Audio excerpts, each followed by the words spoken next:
Good morning, everyone. Welcome. It's Tuesday. I'm Nick Paro, not your dad, joined by my good friend Walter Ryan, level 36 magic user, for Notes of the Week here on Sick of This Shit Publications as we get off to a great start. He's already going. He's already off the rails today, folks. I Good haven't morning, started everyone. dancing yet. Dance party. Good morning, everyone. As you come on in, smash the heart. We have two incredible guests with us this morning. They won't be here for the full time unless we wrangle Fred in and keep him for the full time. We have a guest we've never had on here before, and someone I'm excited to meet today is Andrea Watkins from For Such a Time as This here on Substack, and a survivor of Christian nationalism herself, and wanted to get to talk to her about the Nazis. And the Nazis coming up, as we call them, the nationalist Christofascists or nationalist Christians, whatever you want to call them, the Nazis are back. And we've got Andrea Watkins with us to talk about it. Plus, there's some shitty ass fucking men out there. And we've gotten a couple examples of shitty ass men this past week. One we weren't expecting, but I'm glad it's over with and outed. Let's get these fuckers out of here and do it before they get into office rather than after they get into office. And someone who knows a lot about masculinity, who you all probably know around here, our friend Frederic Poag from Mrs. of a Middle-Aged Man. Welcome, both Andrea and Fred. Andrea, do you mind introducing yourself real quick to everyone? Because you're new to the audience today. Hey, I'm Andrea Watkins. I write the Substack For Such a Time as This. I've been doing that for a little over 2 years. It started out being called How Project 2025 Will Ruin Your Life, which I guess I could rebrand it now as How Project 2025 is Ruining Your Life every day. Right. But so I've been doing that work for a couple of years, and it stemmed from my upbringing in a white Christian nationalist church and school in the 70s and 80s in rural South Carolina. If you can't tell by now, I'm from the South. I have a Southern accent. It's beautiful. Are you Southern nice or are you like Midwest nice? Because they're very similar types of nice. But how do you identify yourself? Are you Southern nice where you've got that oh, bless your heart or bless your soul, and you'll say the sweetest things to people's faces and then walk away and just be like, man, that I've never been good at Southern nice. I've never said things like bless your heart. I'm more likely to say, oh, wow, that's really unfortunate. And I'm basically calling you stupid to your face. But Good. I like knowing what we're dealing with on this because, Southern nice is very casual. Like, I'm going to be super nice and sweet and then throw sweet tea in your face while I'm walking away. It's very passive aggressive, and I don't like to be passive aggressive.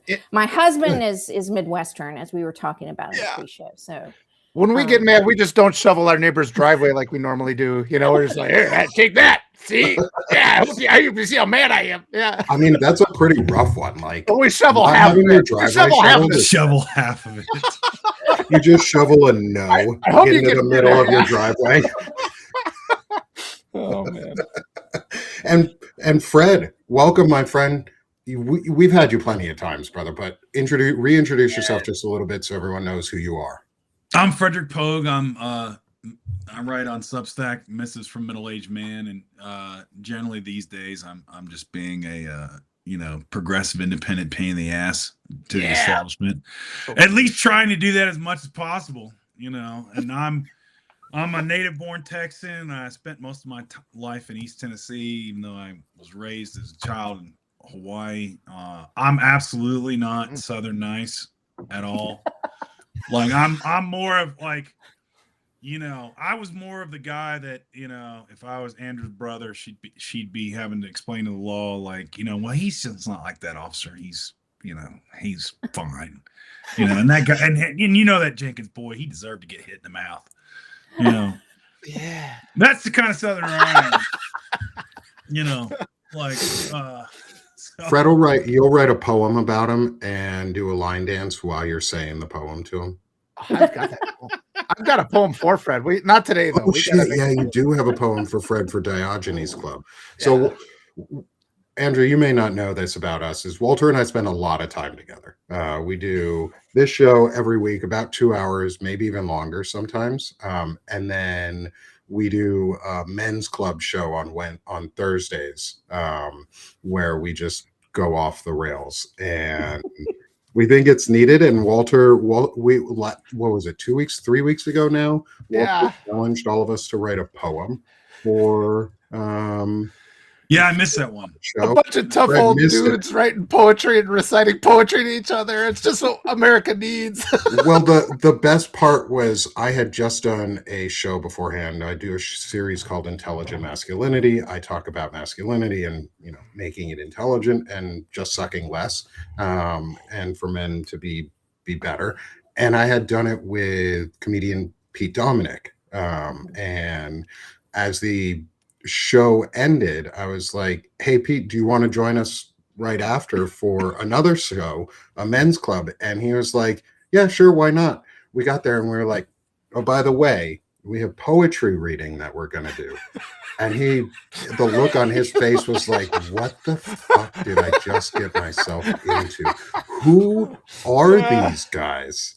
Listen. And then we read the poems and he was like, oh, okay, I'm good here. Like this is gonna be fun. I'm gonna read mine at some point here. I'm gonna pull it up while we're talking. But I just want to read. Mine's a sonnet, and it was about Operation Epically Fubar. And if that gives you any context of what's going on in my poem and how I feel about our stupidity in Iran, it's a dick measuring contest, and we've realized our dick is about that fucking big. Well, at least it's you're about as long as they Shane have Urich's. They barely have one. It's the dick is about as long as Shane Urich's beard, and Shane doesn't have one. Listen, Nick, I got to protest on that front, man. We are attempting a feat that has never been accomplished in American history. We are blockading a blockade. Yeah. Now, it's never been attempted before because it's absolutely stupid and asinine, you know, and doesn't take into account the fact that it's going to cost even more money to do the blockade and piss off the rest of the world, including Iran. But you know what? I mean, you've got to do something to make up for, you know, the any penis, right?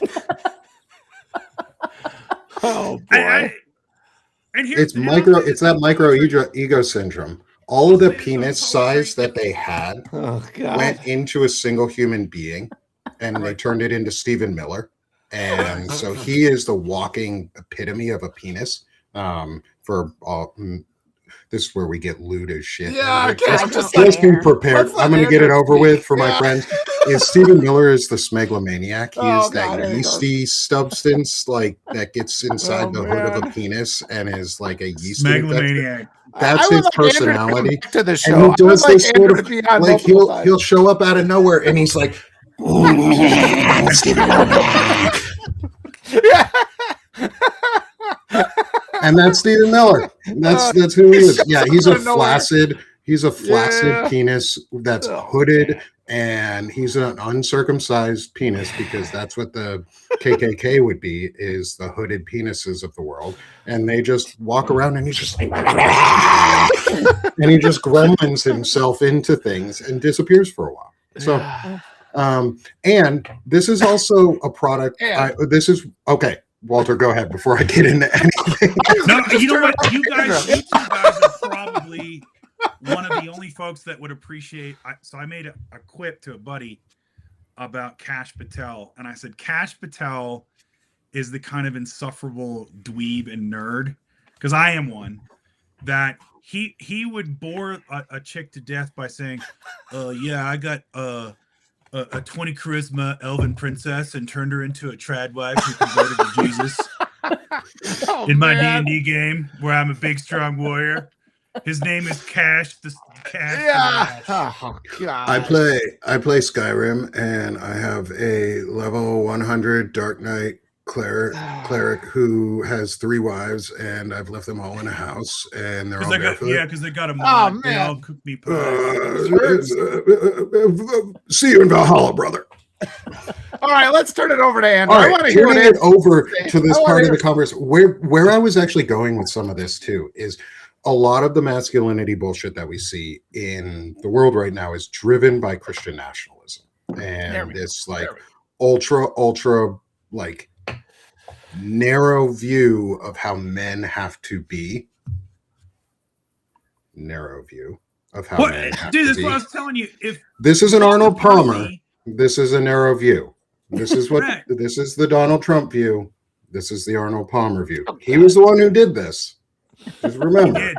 What, dude? It's like I was telling you about the poetry. If Walker Percy and William Faulkner can write letters to each other, you know, like affectionate friends, which they may have been, but then why can't we do poetry readings? I write poetry, and we can read poetry. Yeah, man. You know, If the Christian nationalists can read a book written by a gay dude and call it the Bible, then they can read poetry too. They can be a little more fabulous themselves. Because King Well, James, and the I King James had to- version was written by a gay dude. I had to use that version growing up. That was Interesting. the only acceptable version of the Bible that we were allowed to use at my church Yep. and school. well, So because I- Jesus spoke in the King's English. You know, Of course he did, you know. Yeah. And so it was a real like revelation to me that my white Christian nationalist pastor had been recommending this Bible that was commissioned by a gay dude. When I finally found that out in my 30s that I'd been How did they memorizing. question on that is how do they reconcile that? Like, is there a way that they They don't. reconcile that, or They do they don't. just ignore it? They just ignore it. yeah. They just ignore it. Okay. All right. It's So- interesting. It's interesting, Andrea. Like I wanted to talk to you for a while, but because I grew up in East Tennessee, and my experience was I went from Kailua, Hawaii, where I was raised I was in a Baptist church in Waimanalo, and my dad, who was Southern Baptist and like rebelled against that. That's where I get my rebellious Southern nature from. And you know, he would always say that's not Southern Baptist because my preacher there was like a former Buddhist and then became a Christian pastor. And so it focused on things like community and, you know, the parable of the Good Samaritan, you know, like there was almost, I remember growing up as a kid, there was almost no like hellfire and damnation. And then I got to Texas and then East Tennessee, and suddenly every sermon was about, it was sinners in the hands of an angry God. Mm-hmm. Like week in and week out. It was like, you're going to hell for a speeding ticket. You're going to hell for this. You're going to go to hell for that. Like, I mean, everywhere you turned, you're going to hell for. And you had to go to church like Sunday morning, Sunday evening, and on Wednesday, and then whatever else they had. And it was like, and then you were in Bible study in school, right? You know, and it's a surreal experience of basically cultural brainwashing, essentially. Abuse is what it is. Yeah, it is. Absolutely. Yeah. I mean, I've talked about that a lot because I believe that they use hell so much. It comes up practically every time you're there. That's one of those keys that they use to open your amygdala and allow you to be indoctrinated. You know, it's so scary and so horrifying. And I mean, I was put in that when I was 4 years old. I started in kindergarten when I was 5 years old. So very impressionable. I mean, I used to have nightmares about hell and nightmares about things from the Bible all the time because we were regularly treated to that as young as the age of 5 years old in the Christian kindergarten that I went to and in Sunday school. So it's a very effective tool for emotional and psychological abuse and indoctrination. So as someone who's gotten out of that cycle of abuse, and I've met quite a few impressive women on this platform who have all gotten out of this cycle of abuse and come out here and talk about it really openly and a lot, is what has it taken to like to break down that abuse or the like teachings and the ideologies and relearn or unlearn the pieces that they taught you, like the self-degradation or the cult behaviors and I don't know if you ever were taught like the princess voice or the like the Duggar voice that comes out of like that culty thing. Oh, I'm so happy, but my eyes are so dead, and I really want to die right now, but I'm going to pretend. Yeah. How did you break? Did you have to break a lot of that down? Did you have a lot of that you were trained into? And what's it been like? Yeah. And I mean, I get slammed about my voice still everywhere I talk. So I have this distinctive, I don't think it's a funny baby voice, but I keep my voice in my head and talk like a Southerner and all that. So no matter where I live, I get called out for my voice still. But it's my voice and I'm not changing it. So, when you grow up in a world like that, and Fred, my dad's from East Tennessee and was Southern Baptist. So he was born in Dayton. So he came from that kind of world. And we ended up in South Carolina from Tennessee when I was 4 because he got into a fight with his boss at work and he didn't like his boss. So we moved. That's a Southern story right there. I love it. Yeah. But I was born in Tennessee also. So. Oh, where were you born? Right outside of Nashville in Springfield. Okay. Yep. So, my parents both neither of them came from necessarily religious backgrounds, but they came from very abusive homes. And they really didn't know how to be parents, I think. So they came to South Carolina and found this church and thought, this church can raise our children. We don't really know what we're doing, but we can put them in the school and they can be at church all the time. And we'll protect them from a lot of the horrible things that happened to us when we were kids, with relatives and stuff like that. And so, I think they looked at the church early on as a place that would help them be better parents because they really didn't know how to be parents. So I don't want to say terrible things about my parents, even though my mother is a narcissist also. So, I grew up in that world and really didn't understand what it was. People in the town would tell me you're in a cult and I'd get really mad about it. I didn't understand why they would say that. I married my good Christian husband and when I was 23 years old, like I was supposed to. I did go to college, and he ended up being abusive. Yeah. And so I divorced him when I was 27, and I couldn't really go back to that world as a divorced woman. No other good Christian man would marry me because I was sullied that way. So, I started looking around for some other ways to be. And it took a long time to actually realize that, wow, I was in my late 40s when I finally realized, wow, I grew up in a cult-like environment. This really was Christian nationalism. My mom actually is a covert narcissist. I had narcissist abuse at church and school. Gaslighting was a normal event for me every day, all the time. But I didn't know what any of those things were in my 20s and 30s. Yeah. So I read a lot. I started with a book called Undaunted Courage by Stephen Ambrose, reading about the founding of our country, to realize that the whole history that I'd been taught in South Carolina schools, and I mean, this was true even if you weren't in a Christian school. It was, this was a white Christian nation that was founded and the slaves were happy on the plantations and the masters only punished them when they deserved it. And all that was in our textbooks in South Carolina schools, even in the public schools. Yep. So I didn't realize that the version of history that I'd been taught was this Christian nationalist history that wasn't true. So I read a bunch of history. It led me to, get a different science education for myself because obviously we were taught that God created the world in 7 literal 24-hour days. And, that was science in my Christian school. So people ask me all the time, like, what did you have to do to get out of this? And my answer is always, you spend the rest of your life getting out of it. You're never truly out of it. When you are programmed this way, it alters your brain for life. Yeah. And these things stay in your brain for life. I can flip a switch in my brain and talk like them anytime I want to. I can still conjure that stuff. So, what scares me so much about what the regime is doing is they want to indoctrinate our children They Mhm. want to infiltrate all public education and make it this Christian nationalist education. They're already doing that in states like Florida and Texas. So Tennessee too. So, you Mhm. know, Arkansas. yeah. So, and part of that is it alters your brain for life and makes you more susceptible to being brainwashed and indoctrinated and not being able to think critically and push back and realize that a lot of what you're being told is just bullshit.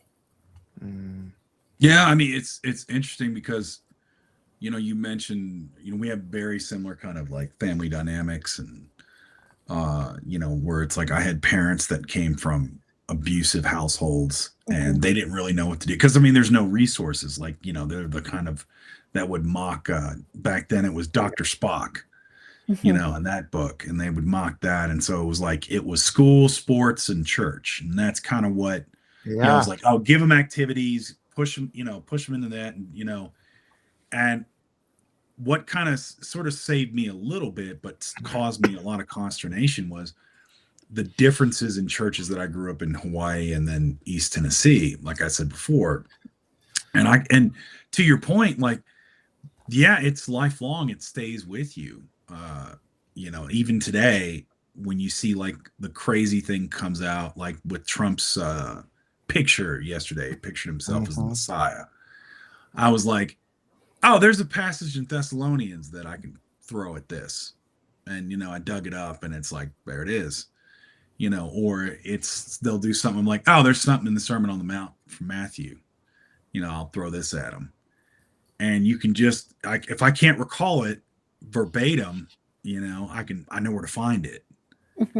And, you know, it's fascinating because in some ways, because my parents were so kind of like detached and they were both working and they didn't know what to do, that, you know, they inadvertently gave me like progressive literature, which was funny because like my mom was like, oh, Fred really likes history.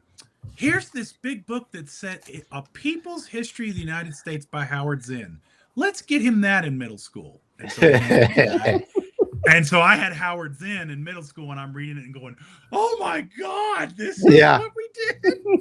Like, so it, you know, or, you know, it's like, oh, this movie X with Denzel Washington's out. Let's get Fred the autobiography of Malcolm X. Oh, and let him read that. So I'm you know, listening to like, you know, Public Enemy and, you know, kind of sort of deprogramming as I'm going through it. But the problem was like my entire community, and I didn't go to a private Christian school like you did. I went to public school, but East Tennessee, it was, you know, there were no Catholics. Yeah. There were very few Black folks. Yeah. You know, and everyone's like, no, like pretty much sort of like Christian nationalism is kind of the norm. You didn't call it that, but it's like, oh yeah, if you don't believe in Jesus, you're going to hell. Yeah. You know, that was just, people would just say that, like, you know, and like they would say, they wouldn't look both ways of everybody who's white standing around. Out comes the N-word joke. Yeah. You know, and it's just, it was the norm. You know, and that was the record scratch for me, because they'd say the N-word. I'm like, wait, what? You know, I didn't grow up with it. Like, what's happening here? And so, but yeah, I mean, even that little bit that I got, you spend time, like the biggest consternation for me was not so much leaving Christianity. It's when I left theism and I became an atheist, because it was just like, you know, it was but that caused me actual psychological pain. Like, it was terrifying. And so I can't imagine what it's like for people that have been in the cult their entire lives, like from as old as when they were old enough to remember anything. You know, and I mean, it is real damage. So yeah, I applaud you for doing that, Aunt. Yeah, I mean, I've done EMDR therapy. I've spent money on therapy. It's a lot, and millions and millions of Americans need that kind of help today because of what we're doing and allowing to be done to their brains, not just in these churches, but in social media and elsewhere. You know, we're damaging people's brains intentionally, I think. And one of the ways that, Walter, I'm going to shift us to our next part here real quick, because I don't want to lose I don't want to lose track of time before we lose Andra this morning to get to her artwork that was submitted. Because part of fighting Christian nationalism and part of fighting this time right now, fascism in general, is purposely creating and purposely making joy for ourselves and finding time for joy and finding time to celebrate those who are around us. Specifically for Walter and I, we use this as an excuse to celebrate our kids and the incredible artwork that they make. And Walter has two amazing daughters who do some fabulous pieces of art. And I have a daughter and a son. My daughter does some fabulous pieces of art too, I think, anyway. I'm very proud of her. And my son is very creative with Legos and other things, and I'm excited to get some of his stuff on here too that he does.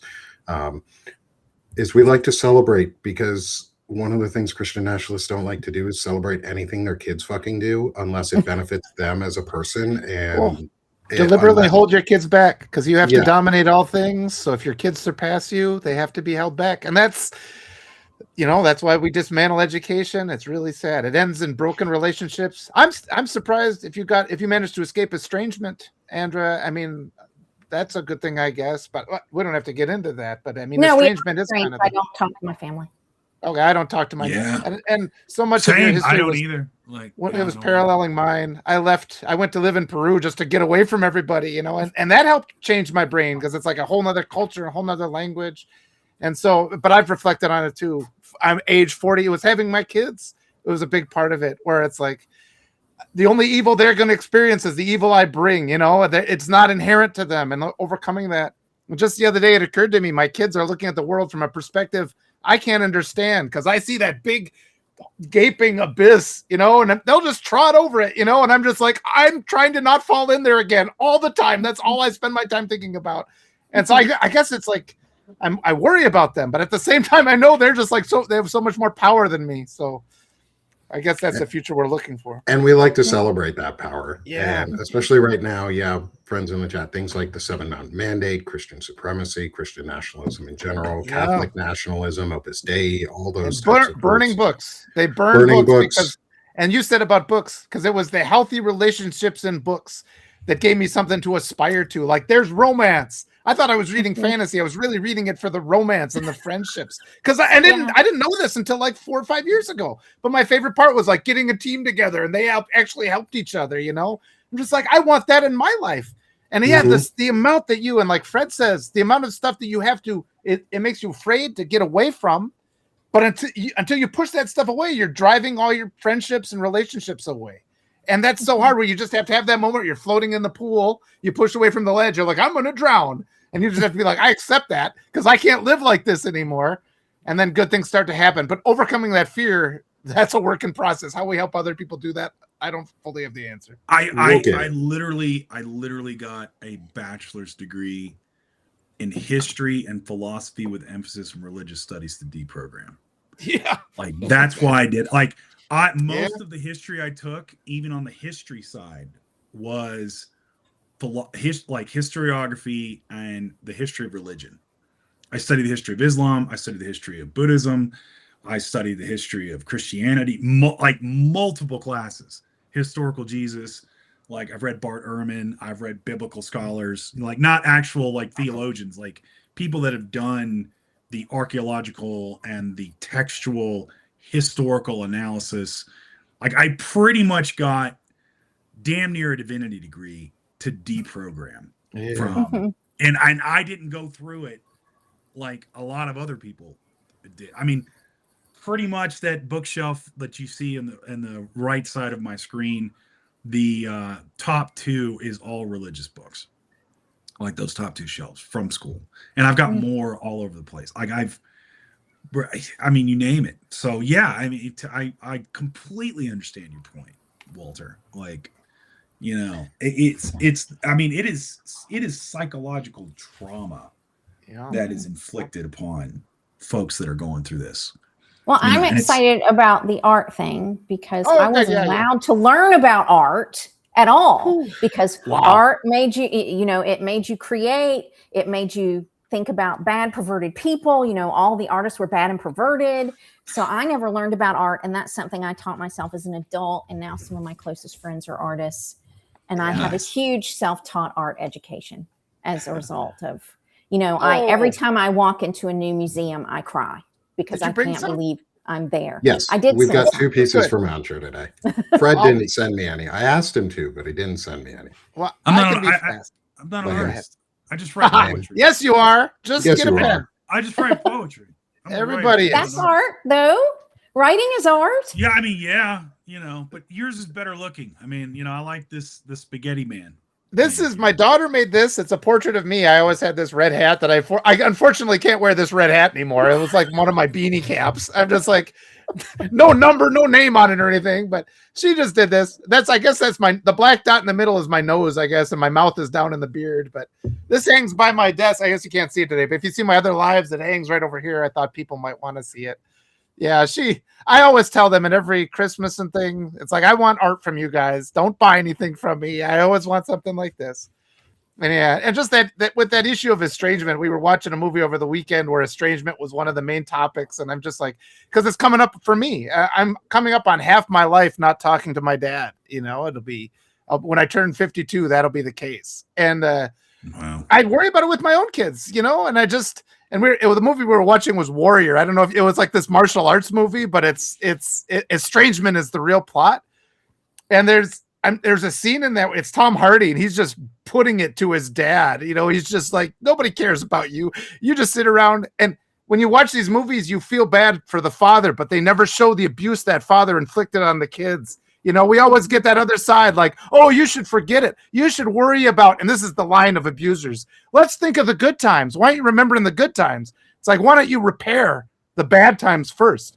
And they never talk about it. So I was watching this scene. I just started laughing, which was kind of a weird sounding laugh because he's just like, you're nothing. And he's like throwing a thing of coins at his dad. And my kids were just sort of like, gee, it's strange how you laugh at that. I'm just like, yeah, that those dads who abuse their kids, man, they don't deserve pity. And they're just like, well, we don't have experience with that. And I'm just like, it almost made me cry when they said that. That was just one of those moments. So that's an ongoing thing. I would like to talk to you more, Andrew. If you want to have a conversation about estrangement, I think that would be kind of that could be a hopeful and healing process. So open invitation. I'm happy to do it. Yeah, great. Walter, I love this. Thank you. I do I love too. this Is that piece. yarn? Is it made with yarn or is it? It's Okay. yarn. Yeah, they're creative. I always give them art supplies. It's just and we'll sit down and make things together. And it's just like, and it's so helpful. That's another way to help deprogram you. Really, you sit down when you're feeling stressed, do some art. And that's probably why they always cut art programs at our schools. They want to ban books, all these things that could help us escape. And, it's white supremacy conditioning, and it's hate conditioning, all these things. We just have to we almost sanitize it when we call it white Christian nationalism because it's abuse. It's plain and simple abuse. It destroys your ability to have helpful, compassionate, cooperative, caring relationships with your kids, with your spouse, with anybody. And so that's what we're fighting against. It's funny. I had a really profound conversation with this is years ago with a colleague of mine when I was in grad school. And, he was like me, he was studying the church because it was like deprogramming and everything else. And we talked about the sort of just this thing that it doesn't seem insidious, but it really is. And that's the Protestant work ethic, right? Mm-hmm, mm-hmm. Because even in our society and our culture, that's pushed out as like, we applaud ourselves on how much we can work and how much we can toil and how much pain we can take. Right. But that's not the fundamental thing that defines us as humans, because again, primates can use tools and can toil and work. It's what he came to is he said, it's actually creativity. That is something we do not push. How many times what are you going to do with that art degree? What are you going to do with blah, blah, blah, blah, blah? Get a real job. Yeah. But Or my parents saying, "You're a writer, you don't do anything." Yep. Correct. I get that all the time too. And you know, so like, what is this thing like? But what do we look forward to? Our favorite shows, or as Andrea mentioned, you go into an art museum and you just weep, right? I mean, even Nietzsche said that the thing that you strive for against the abyss was art, was the creation of art. Like that's the thing you aspire to. So I'm just saying all that to be like, supporting your kids like this, you're doing so much. It's huge. Yeah. It's massive. And it's like, that's the deprogramming that you got to break from, where again, we have, and that's what leads to our exploitation is like, well, I got to have that good Protestant work ethic. I can't think about art. I can't think about creativity, you know. And notice how the right uses AI. Notice how they just flood the zone with their AI junk, you know, and we've got our real artists, our human beings. It's just another part of dehumanizing everything. We had Hallie Claire Williams on, or Weems, I'm sorry, Hallie Claire Weems on the other week. Yeah. And holy shit, that woman is an incredible She could teach artist. Rembrandt. Like, she could teach Rembrandt a few things. That's literally, that's how good she is. Yeah, she's so freaking amazing. And we just sat there we derailed our entire show with Marlon Weems and brought his daughter on, she's a young adult artist who is aspiring and just getting into the field. She graduated college not too long ago, and she's starting in the field. And we literally amazing. I've seen some of her stuff. Oh my God. Yeah. We spent an hour and a half just talking with her. We were just I did like, a live okay, show's over. We're talking with you, Hallie Claire, now. I did a live with Hallie Claire just to tell her how to survive as an artist. And it's like, creating the art is the win. It's like, don't worry. It's like, you make money to support your art. I mean, it's not the other way around. You don't make the art it's like, every time you create something, that's a victory. So just keep doing it. I'm just like, after doing this for 50 years and being told not to write anymore, it's just like, here's the hard learned lessons I have. Just like, I mean, her dad's a finance guy, so she's going to have at least some, you know, some things that way, like setting up some accounts for her. But yeah, just inspiring her to just keep creating. And we have to do that for everybody. Yeah. And we'll move on to my daughters. And that's one of the reasons we do this, is so that so my daughter's I love that.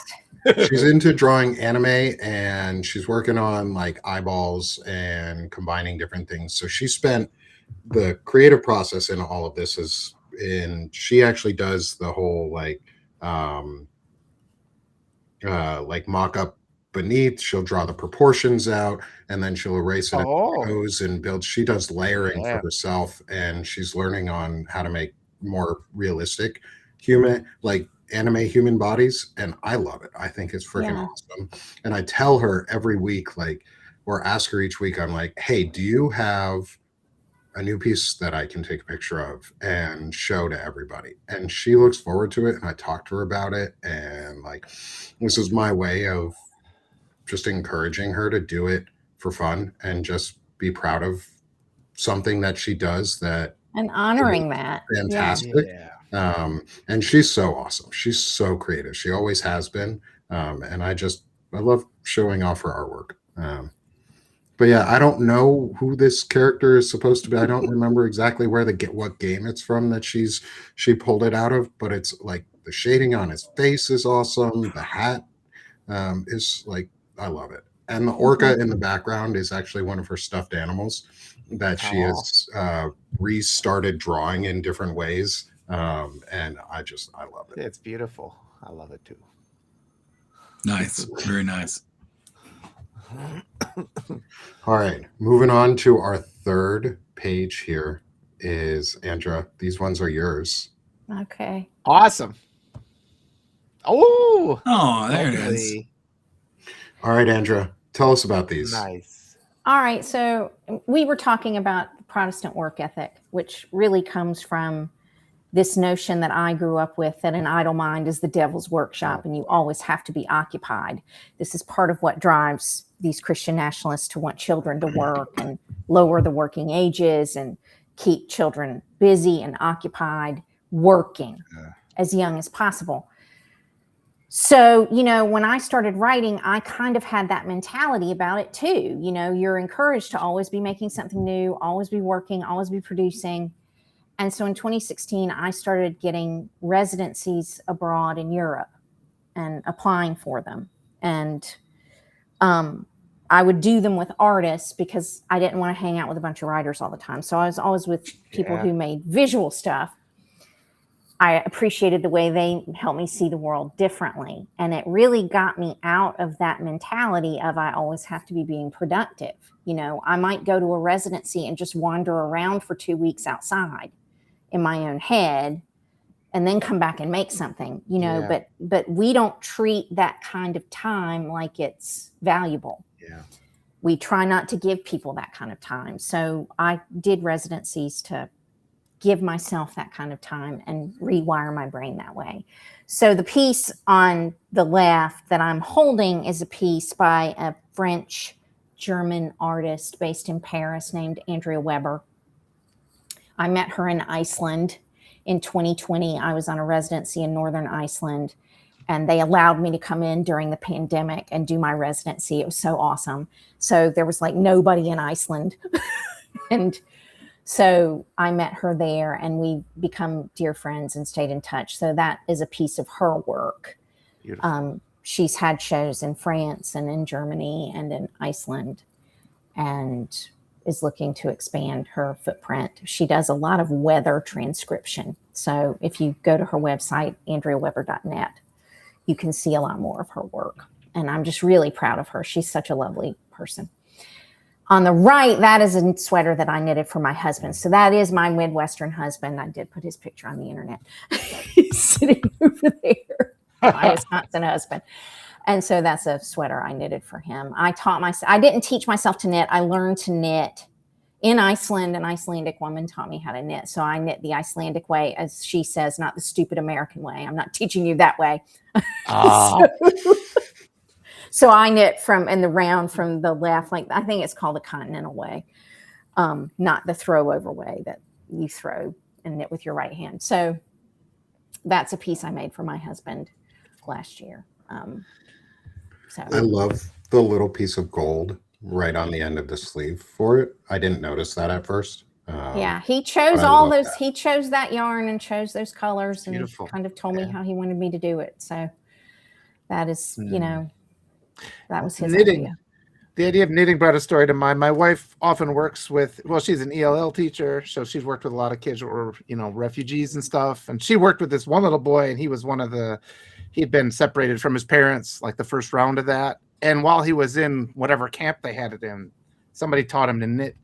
And so his trauma was such that he even in class, he was just sitting there, he would just like make, like this poor kid, like the trauma of being in that camp, and he learned to knit so well just to kind of get that out of him, and he was just creating things. And so I don't know, I guess I think my kids do that to some, they knit but just like that expression, the power of it, and just like compared with like the healing power of any kind of creative expression, and then just the inherent cruelty of prohibiting it, you know, in whatever way you can, by forcing people, like their deceptive cruelty of saying you have to be occupied in work that we consider work, and like the idea of your restoring your own mental health is outside of that. And just that worldview is so, I mean, I've been trying to do a lot of work diagramming because they hide their cruelty, they disguise it, they camouflage it, they try to normalize it, and we always end up being the ones apologizing just for our trying to survive. I've talked about that with Bob Dana. Why is it that we allow the right to reframe literally everything we talk about, and we have to abide by their contorted perspective all the time? So we're in that era of recalibration where hopefully we're fighting back or breaking out of that. But yeah, this that's what this made me think of. So thank you. This makes me happy. Thank you.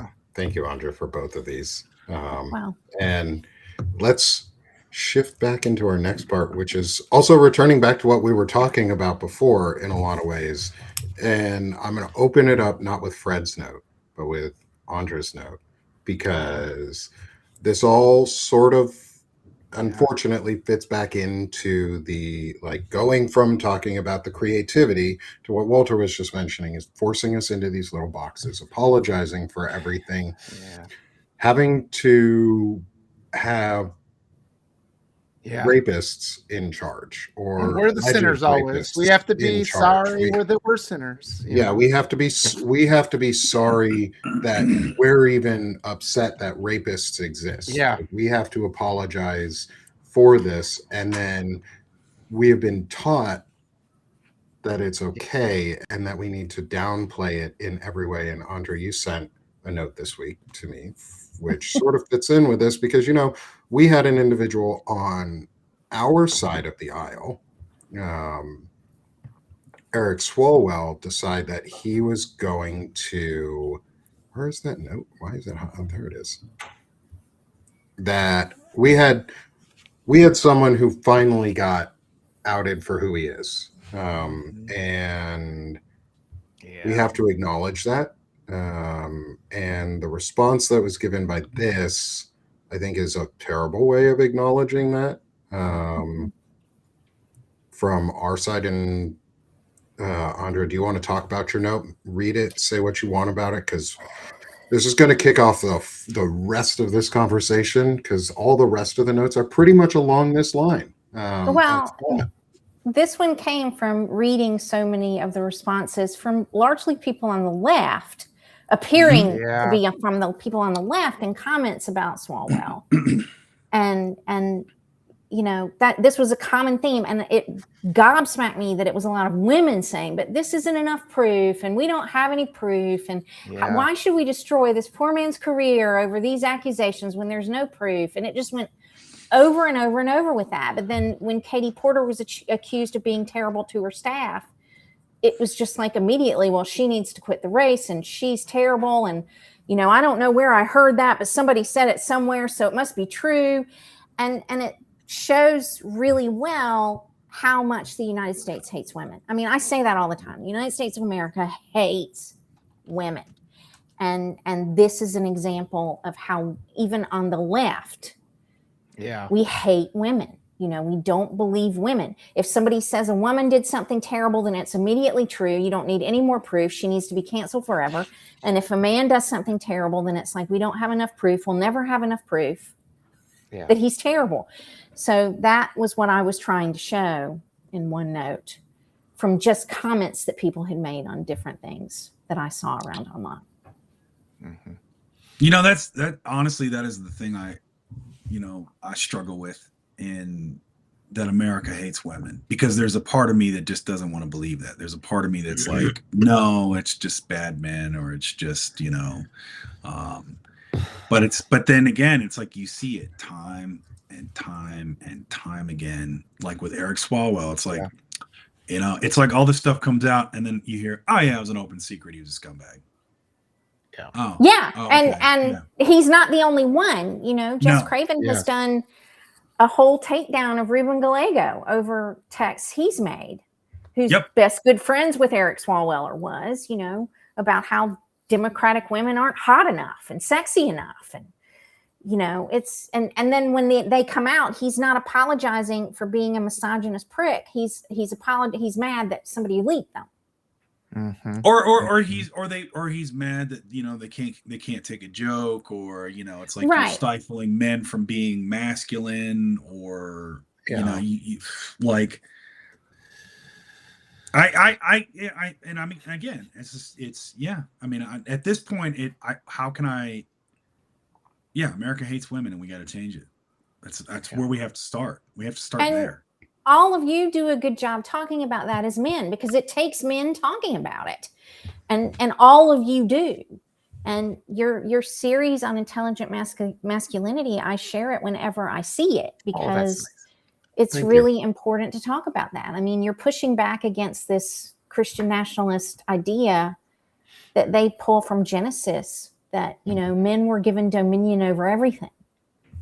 And so men have the right to rule everything because Eve sinned first and tempted Adam to fall with her. And, you know, so men have the right to rule everything. And that's what people like Doug Wilson and Joel Webbin and Pete Hegseth and all of these men believe that. I heard Eve was mean to her staff. That was the right. Yeah. I heard a snake. I heard this snake talk to her and was like, hey, you should cheat on your husband. Oh, boy. So apparently it's her fault. However, my metaphor for the snake is that the snake was really a dildo and she just found herself. Oh, boy. I was like, I ain't need no man because this man's fucking stupid. This man is dumb. I'm out. I'm out. And she was like, I found me a snake, and said, fuck you, guy, and left. I think Adam is the original beta male because Eve left him. Eve left him for a snake. Yeah. And in my opinion, that snake was, Oh boy. was not what we say that snake was. Because she found God in that snake. And you know what? She didn't find it in Adam. So he's the ultimate beta.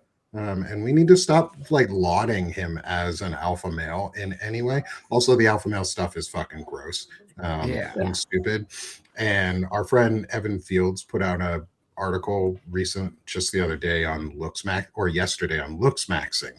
And this fits into that whole thing, is where we hold men like so unaccountable for any action that they do, that we've literally created a culture where men beat themselves into like and break parts of their bodies so that they can have specific look ideals and demean women in the process, because one woman or one girl when they were a teenager was mean to them this one time, and God forbid it's his fucking fault that she was mean to him, and not her fault that she was defending herself or protecting herself or didn't like what he was doing and was just being a human who said, nah, stay the fuck back. And that's literally what we get now. We get Eric Swalwell, who is an open fucking secret on Capitol Hill, and it makes so much sense why he did not push back against Pam Bondi during any of the Epstein hearings now, and why he made it about himself when he was like, but people are threatening me. It was like, bro, you're the problem. You're the problem. I want to know on how that many note, more. I've got to. Oh shit, we gotta drop. See, this is why I got to yours first, Andra. So thank you so much, Andra, for being here. Well, before you drop off, I've already got your QR code lined up here for folks to be able to follow you and subscribe to your work. Please shamelessly plug yourself and how people can support what you do. I'm on Substack at For Such a Time as This. I have a website at andrewwatkins.com where you can get books that I've written. I don't talk about those a lot on my Substack, but I do have a New York Times bestselling memoir called Out Without My Father that you can read. I'd love to talk about estrangement with you sometime, Walter, so I'll reach out to you about that. I'm on Blue Sky at my name, Andrew Watkins, and that's it. So awesome. I love your accent. So I wanted to tell you that because you said, and I get teased for my accent too. So that's our identity. I love it. Well, it was great to be here, y'all, and I hope we can do this again really soon. Oh, absolutely. Thanks so much, Andrew. You are welcome back. It's great to meet you. Thanks. Great to meet all y'all too. Okay. Bye. Bye-bye. Bye, Andrew. We'll talk to you again soon. And as we lose Andra for now, that was so much fun. Thank you, Andra, for being with us. No, she's awesome, man. If you're here on Substack, her name is still going to be appearing on the show. So please hit the subscribe button so you can subscribe to Andra. Also, post-show, subscribe to her. During show, subscribe to her. Do all the things. Like, she's so fun. I can't wait to have her back. This has been a great... As shitty as this conversation is, because men, we fucking suck. Hey, we're allowed to have it. We have to have it. We have to have it. That's why. That's our victory. Take pride in that. Man, you know what? I didn't get to read my poem while she was here. Darn it! I lost track of time. All right. I hate these alpha male types because it's like, man. I do strength training, and when I was younger, I had bench, squat, and dead above 300 pounds, and I'm on my way back. I'm on my way back to that. Right. The thing that kills me is like all these guys that talk about strength. You know what the hardest thing I've ever done in my life is? Not the brute strength. It's not the physical stuff. It's taking accountability when I screw up. Way harder. Yeah. And it's and standing on principle when it's inconvenient. Yeah. Those two things to me is like, you want to call yourself a man, go do that hard stuff. Go do that. Like in Scent of a Woman. Without fail, I knew. And I didn't do it anytime because it was too fucking hard. Yeah. Go watch Scent of a Woman again. He's like, but this man. Seriously, man, that's it. It's like these guys don't like, they're weak. It's like, oh, well, look what I bench. Great. You're pumped full of, testosterone and all kinds of stuff is going to kill you. when you're in your 30s and 40s, who cares? Yep. When I did none of that matters. I was gonna say, when I did the Inca Trail with those 2 Olympic athletes, and the one of them, he's like, because he had this whole thing where he had to interview people before he'd bring them along, because it was like this 8-day really hard trek through mountain passes at 16,000 feet, and he had to evaluate whether people could make it. And I'm just like, well, you never interviewed me. And he's like, oh, I knew you were going to be fine. I'm like, why? And he's like, because you're always laughing. You're always talking. He's like, the guys you got to worry about are these ultra masculine, like the posers who pretend they were in the military but never were, like ultra. He's like, those guys break. Those guys break right away. You got to get a helicopter in to get them off the mountain because they're so weak.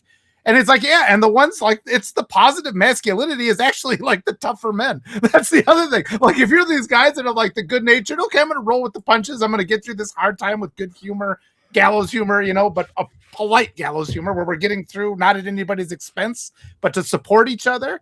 Yeah, that's where the power is, and that's why America's so weak right now. There's honestly psychological grounding for that, because that's part of the Delta Force entry requirements. That's what they look for in psychological profiling. Is like the guys who are these alpha and like I'm badass. They typically don't want them because they won't make it. Because part of the entry for selection is they basically just give you land nav coordinates and tell you to keep going. They don't tell you, and they specifically make it to where it's psychologically you don't know. Like they try to put that element into. They don't give you feedback. They don't tell you when it's going to stop, right? And they want to see how mentally tough you are. And that's the thing. These guys are just not morally or mentally tough. They're not. It's like they because again, they're so used to thinking, I'm the man. Oh, everything should bow to me. And when it doesn't happen, they lose their shit. Yeah. They're so weak. We just have been normalized not to hit them where it hurts. If we change that, we could just bring them to their knees. But go ahead. And that brings us to Andrew Tate, because he's I was going to say, so Fred, talk about the note you shared with me this morning. Yeah, so for those who don't know, like apparently Andrew Tate decided to take his brand of grifting to Substack and immediately became a Substack bestseller because he had, with 1.5 million subscribers now. Right, which it's funny because like all his notes, like I get more likes on my notes, so how many of those subscribers are real? It's like, and again, for those people who actually think Andrew Tate actually writes anything that comes out, like he doesn't write any of it. He's got a team of ghostwriters and staff. This has already been uncovered by people like CoffeeZilla, where you sign up for his courses and you get into the Discord, you never meet with him. It's always somebody else that is employed or paid by him. Like he doesn't do any of this on his own. But again, he was accused of sex trafficking and rape. Trump actually pardoned him for that because he got arrested in, I think it was Romania. Yeah. Which was funny. It was Greta Thunberg who kind of helped out him, because he was talking shit to her online, and there was in the video, or like there was a pizza box that Romania, and she forwarded on, and it's like Romanian officials were like, "Oh, we know where that's at. Let's go get it." And nice. That's how they try. It's funny because that's how they ended up catching him and his brother. But yeah, I mean, they're notorious like sex traffickers and everything else. But Substack, just like, real anti-Semitics and racist and virulent bots and all these horrible people are like, let's just put them on. Let's go ahead. We're going to make money off it. So fine. Okay. This is Michelle Tehew's note. Do you know her? I know her pretty well from Medium. Have you talked to her? I'm not. We'll have to get her on here. I've interviewed her. I know her through the space, and I share her stuff all the time. I'd love to actually sit down and talk to Michelle. She would love to come on and talk. And we had a wonderful talk not too long ago because she used to work in the newspaper industry before the oligarchs bought up all the fucking newspapers. Yeah, and I mean, this is one of these things we've talked about where we no longer have this pipeline for investigative reporters. I mean, it used to be you could get out of high school, you get a job for like $18,000 a year, and you could learn to be a writer. And it's like, that's fine. Even now, that's all I need to survive because I want to write. I want to write. I don't need anything but a room and something to do and an audience. That's all I need. And it's been bought up, and it's part of this whole white supremacist movement where we're not allowed to indulge in creativity. We're not allowed to ask questions. We're certainly not allowed to expose evildoers. And and this is why I put so much pressure on the Democrats, because we have these antitrust laws. We need to restore like independent newspapers. So we have people that are knocking on doors. It's like, holy shit, this warehouse filled with trafficked people is owned by such and such senator. That guy needs to go to fucking jail. And they are just allowed to act with impunity now because everything is just AI trash. It's all from the same sources. We're not checking what there are no voices here on independent journalism, us. So please support us if you can afford it. We need it. But this is the last stand. And we have to make an effort to push for that, for more financing, to actually investigate for the people that don't have a voice. That's our job here. We're speaking for them. Well, and it's I mean, it's funny because like the whole reason, to your point, Walter, that Eric Swalwell got outed was because of Fraz, right? And it was someone on Substack who she normally writes about education, and she talks about it in a video. Like she's basically said, I think it was some meeting years ago where it was like. And she started talking about Eric Swalwell because she came away from it like, oh, he's a good dude. And she started getting all these DMs from women who were like, he's a scumbag. He's did this. He did that. And so she started digging. Yeah. And was like, whoa. And she's the one that kept pushing on it and eventually got to the San Francisco Chronicle. And then it got to CNN and they vetted it. And even then, it's like, to Andrea's point from earlier, or her note, it's like, oh, well, where's the proof? And blah, blah, blah, blah, blah. It's like, okay, wait a minute. You want to believe women like Ellie Leonard and Alyssa and Kate Justice and Alicia, I'm trying to remember her name. She's the Hispanic writer. You want to believe all of them who are doing, like she's doing work on the Zorro Ranch. Ellie Leonard's digging through the files. Kate Justice is doing good work on the Barr family. You want to believe these women because it's the opposition who you disagree with. But when it comes to our side and there's proof, credible proof, suddenly it's like, well, we got to raise that standard. Yeah, people have told me they have dick pics from this guy, like on their phone, and it's like we need they do. Well, we need an archive of this shit. It's like if a new senator goes into office, all right, let's get a picture. If it matches what's in the database, if you've been doing this shit to people, you're out. I mean, it's like, but I mean, a lot of these women come forward. That's identifiable. If you got these pictures, that's him. See, this is what I got. Prove it. There it is. And like this builds on to the thing of like we need to and somebody responded to me the other when I posted it, and I wasn't trying to be hyperbolic in the statement at all, is we need a DNA test system.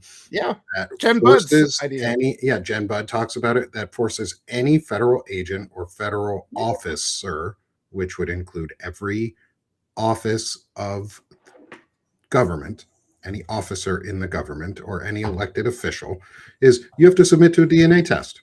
Why not? Why not? Why? It would be so easy, because then we could just, and yes, it would require the next step of all of this too, is that we would also have to force the police departments and agencies to actually process all of the rape kits that they are holding on to. And that's part of the part that isn't always talked about, is like there's just a backlog of rape kits because nobody wants to process them, because believing women is too fucking hard for us to do in this country. So we just sit there and we go, well, you submitted it, but we're not going to do anything about it.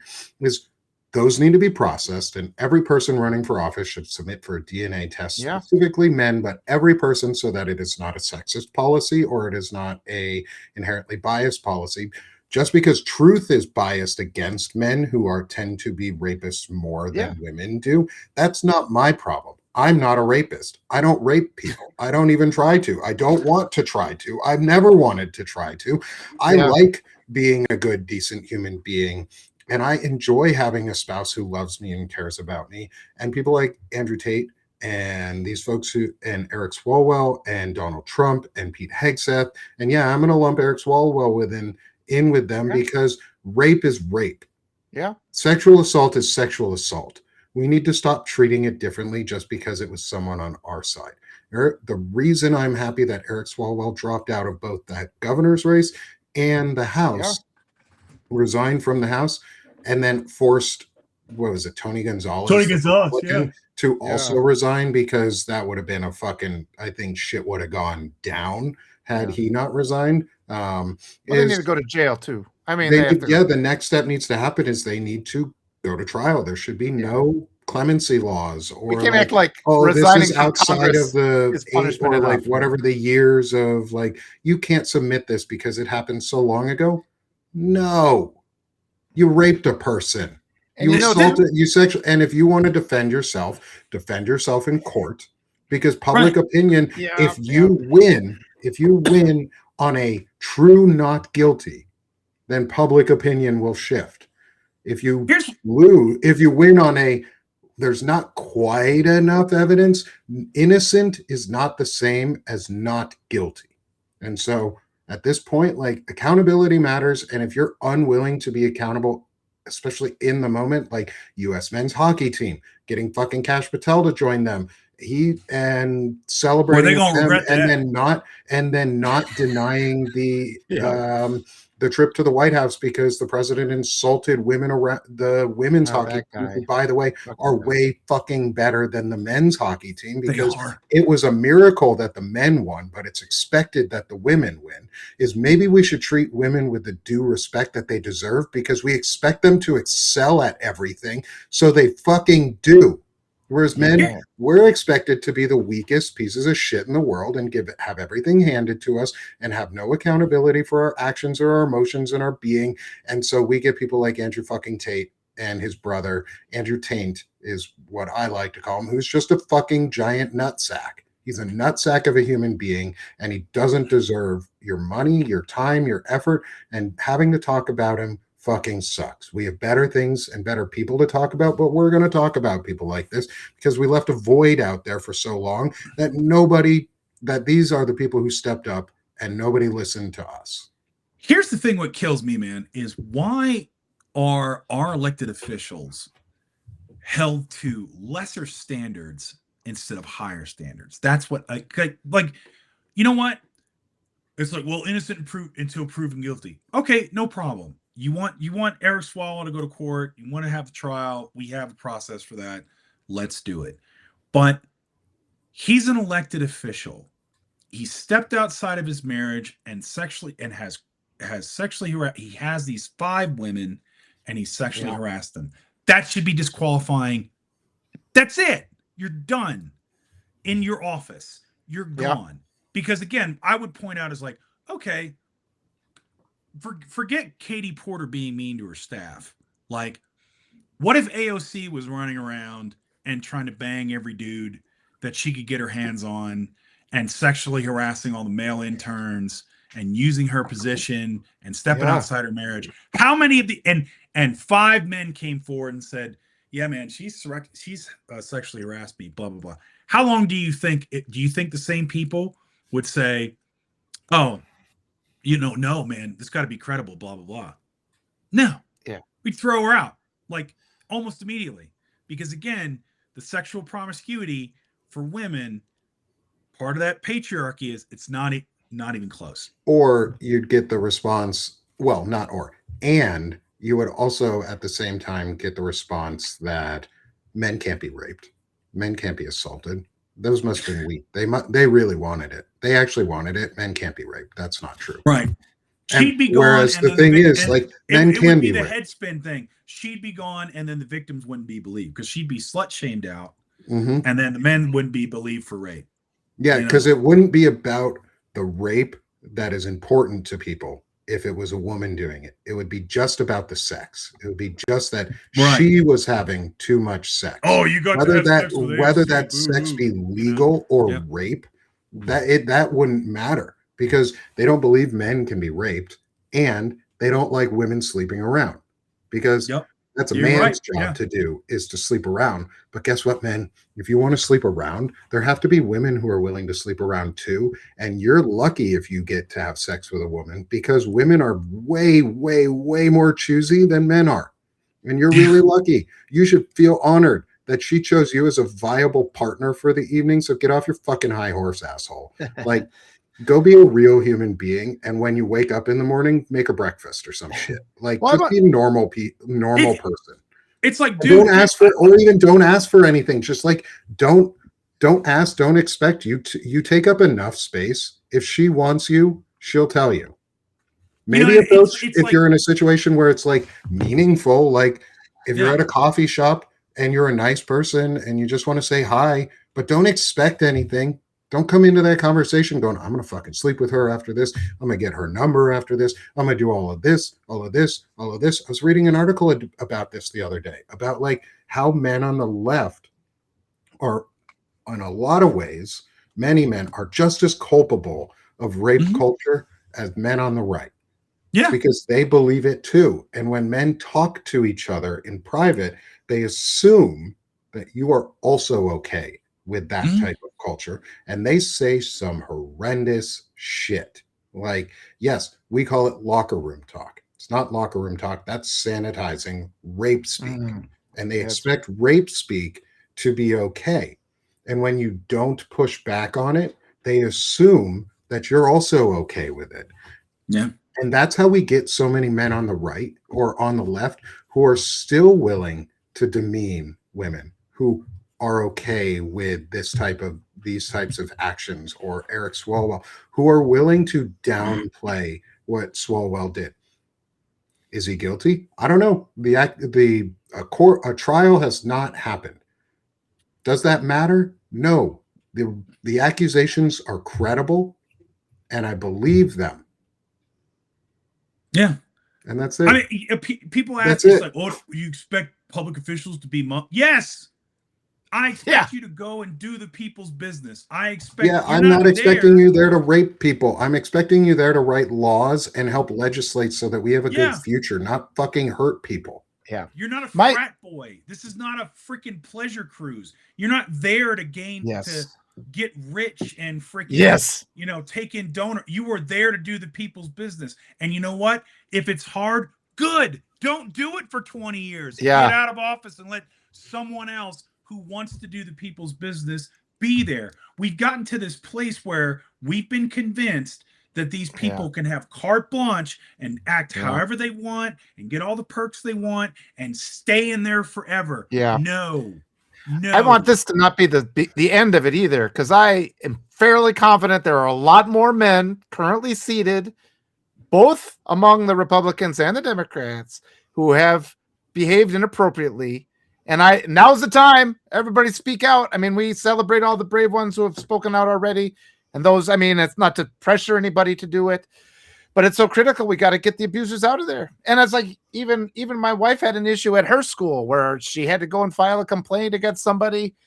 And you get so much pressure when you're complaining. You're like, this mechanism is in place. So we have to have these support groups for the brave people out there who say this person is acting inappropriately. And we have to, and it's like we use the term believe women, but it's like it's not that our law enforcement doesn't believe them. It's because our law enforcement knows that they're fucking rapists, that these accusations they're making, and they're covering up. I mean, so much of our society covers up for these rapists. And we're at that moment of accountability now. It takes a lot of bravery. And like I said, I don't begrudge anybody who isn't quite ready to come forward, but for those who are, we have to offer our support and our encouragement, and we have to give them all the strength that we can. And we have to remember too, when people come forward, they are reliving the trauma that they were forced into. Like, coming forward hurts. Coming forward is a painful act, especially when they're then not believed, or it's downplayed, or it's said, oh, but this person has such a future ahead of them. They could be president. Well, they could have been president until they raped somebody. Yeah. That should be an easy statement. Yeah. They could have done this until they raped somebody. That was their fucking choice. Masculinity, and it's my whole fucking series on masculinity, and I'll get into the discussion on this, is the willingness to live with the consequences of your actions and values. And these men don't have any willingness to live with the consequences of their values. Consequences of your actions and values. Let's say you inappropriately texted and then wound up in a room having sex with someone blacking in. This goes into my note here too. And Dana Dubois. And they're not going to said it stop. really, yeah, and These rapists aren't going to stop. No, they're not. And Dana Dubois said it really well. And I think somebody commented on this post too, is no can be changed or yes can be changed at any time. And when he didn't, that's in itself is an act of rape and assault. So here it is. The world would be so much better, will be so much better when men finally learn the easiest lesson. Keep your hands, penis, and everything else to yourself. Anything but yes means no. And not added here, but will be added or added right now and yes can turn to no anytime. Yeah. And you don't get to be mad when yes turns to no, because guess what? You would want that same level of fucking respect. Yeah. You want people to listen when you say no. You better fucking listen when somebody else says it. You want to listen when anybody says anything but yes. You don't, maybe things along those lines where you're not sure if you want to do something. This goes with anything, not just with sex. And I teach my kids this, and I hammer this lesson home. We hammer this lesson home all the time. And it's a tough one. It's a tough lesson for kids too, because they don't know. They're learning all this stuff. And we have to continually teach them what yes means and what other words around yes, maybe, and or no are, so there is no confusion. I mean, look, I teach my kids this all the time is you anything but yes means no. And when someone changes their mind, you stop, you end it, because you would want that same basic level of respect, period. I'll take it a step further. It's like you honestly need enthusiastic consent, because a woman can give you yes, but she's you can tell she ain't into it. That's true. Yeah. That's coercion. And here's the thing: you can hate the no. You can hate it. You can be an asshole and say all kinds of stuff, and that makes you an asshole. But you got to keep your hands to yourself and everything else, because if you force, or if you coerce, or you cajole, or you pressure, or it makes you a rapist. I want to add this ties all in. If you don't have an enthusiastic yes throughout. Yeah. Sorry, bud. It's time to stop. Yes. It's like you better hit. It's like when in aviation when the bag belt was malfunctioning. It's like you better hit that stop button. Yeah. Hit that stop button. You done. That's it. Well, I want to say this ties into the indoctrination we were talking about before, Andrew, the white nationalist indoctrination, where you dominate, they justify domination and they just tell men that they're handed everything. Our children in our society, the boys, are specifically being indoctrinated to become little rapists at our schools. And this is why we got to push back when they talk about book burning and not teaching, LGBTQ plus. And it's so convenient. It's like, look. I realize these rape conversations are tough. Take it a step back then. Insist that they don't take the LGBTQ content out of the schools. Fight there, Fight about respect at that level. The earlier stuff. There's always a place along the line. This is all connected. And whatever you're comfortable with, we need you in this fight. We need you in it. And we just want to teach our kids to have compassionate, loving, careful, respectful relationships. So we stop fucking being led by child rapists. That's really what it comes down to. Learn to hear a no and respect it. You may not like it, but you have to respect it. That's supposed to be what being a man is all about. Yeah. Sometimes you lose an election. Sometimes you lose a basketball game. Be a fucking man, handle it with a little bit of grace, And like our friends are saying in the chat is like if a woman says no and fights back, the man will charge assault charges on her or charge things because he wanted it, and it's the feeling that he deserves it, because again, our society has taught us, as fucking gross as it is, through Christian nationalism and white supremacy and bigotry and hatred towards women, is that men are due all this or are owed the space that they take up. Doesn't matter what space that is. That men are owed the space they take up just because they're men. We don't. Nobody owes us any fucking space. And until we learn that lesson, yeah, women are going to continue to be hurt and are going to be continued to be oppressed by the system. And that's why Fred, Walter, myself, Dr. Eric Lulov, Evan Fields, all the men, Lawrence Winterman, folks around us who are part of this group who are working forward. There's a reason we don't ask the women to do this work for us, because it's not your fucking job. It's not your job. You've tried, you've done enough. It's not your job to keep teaching men. Yeah, I mean, if you're a parent, obviously it's your job to parent your children and help your kids. That is not what I'm saying in this. For full clarity, it's men's job to teach other men fucking boundaries. It is men's job to take other men and say, no, you're a fucking asshole. You're acting like a rapist. You're going to assault that woman and she will press charges and I will corroborate it. If you say shit like that to somebody, their actions will change. Because you are calling them the fuck out and you're going to stand on it. And you have to then be willing to stand on it, because anything but yes means no. It's not even like maybe means yes. And this is a hard lesson especially for kids and dads. You have to emulate this as an example.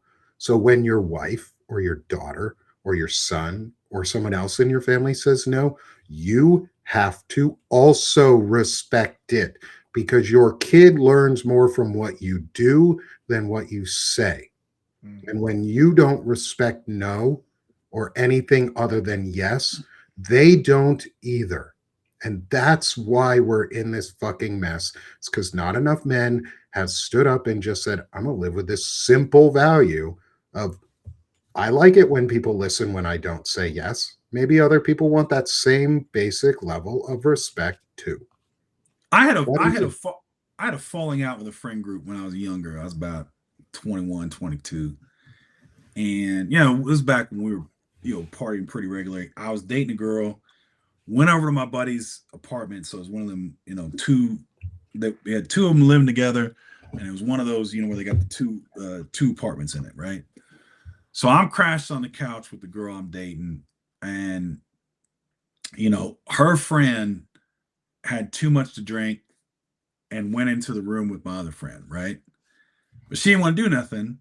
She was coherent enough to not do anything.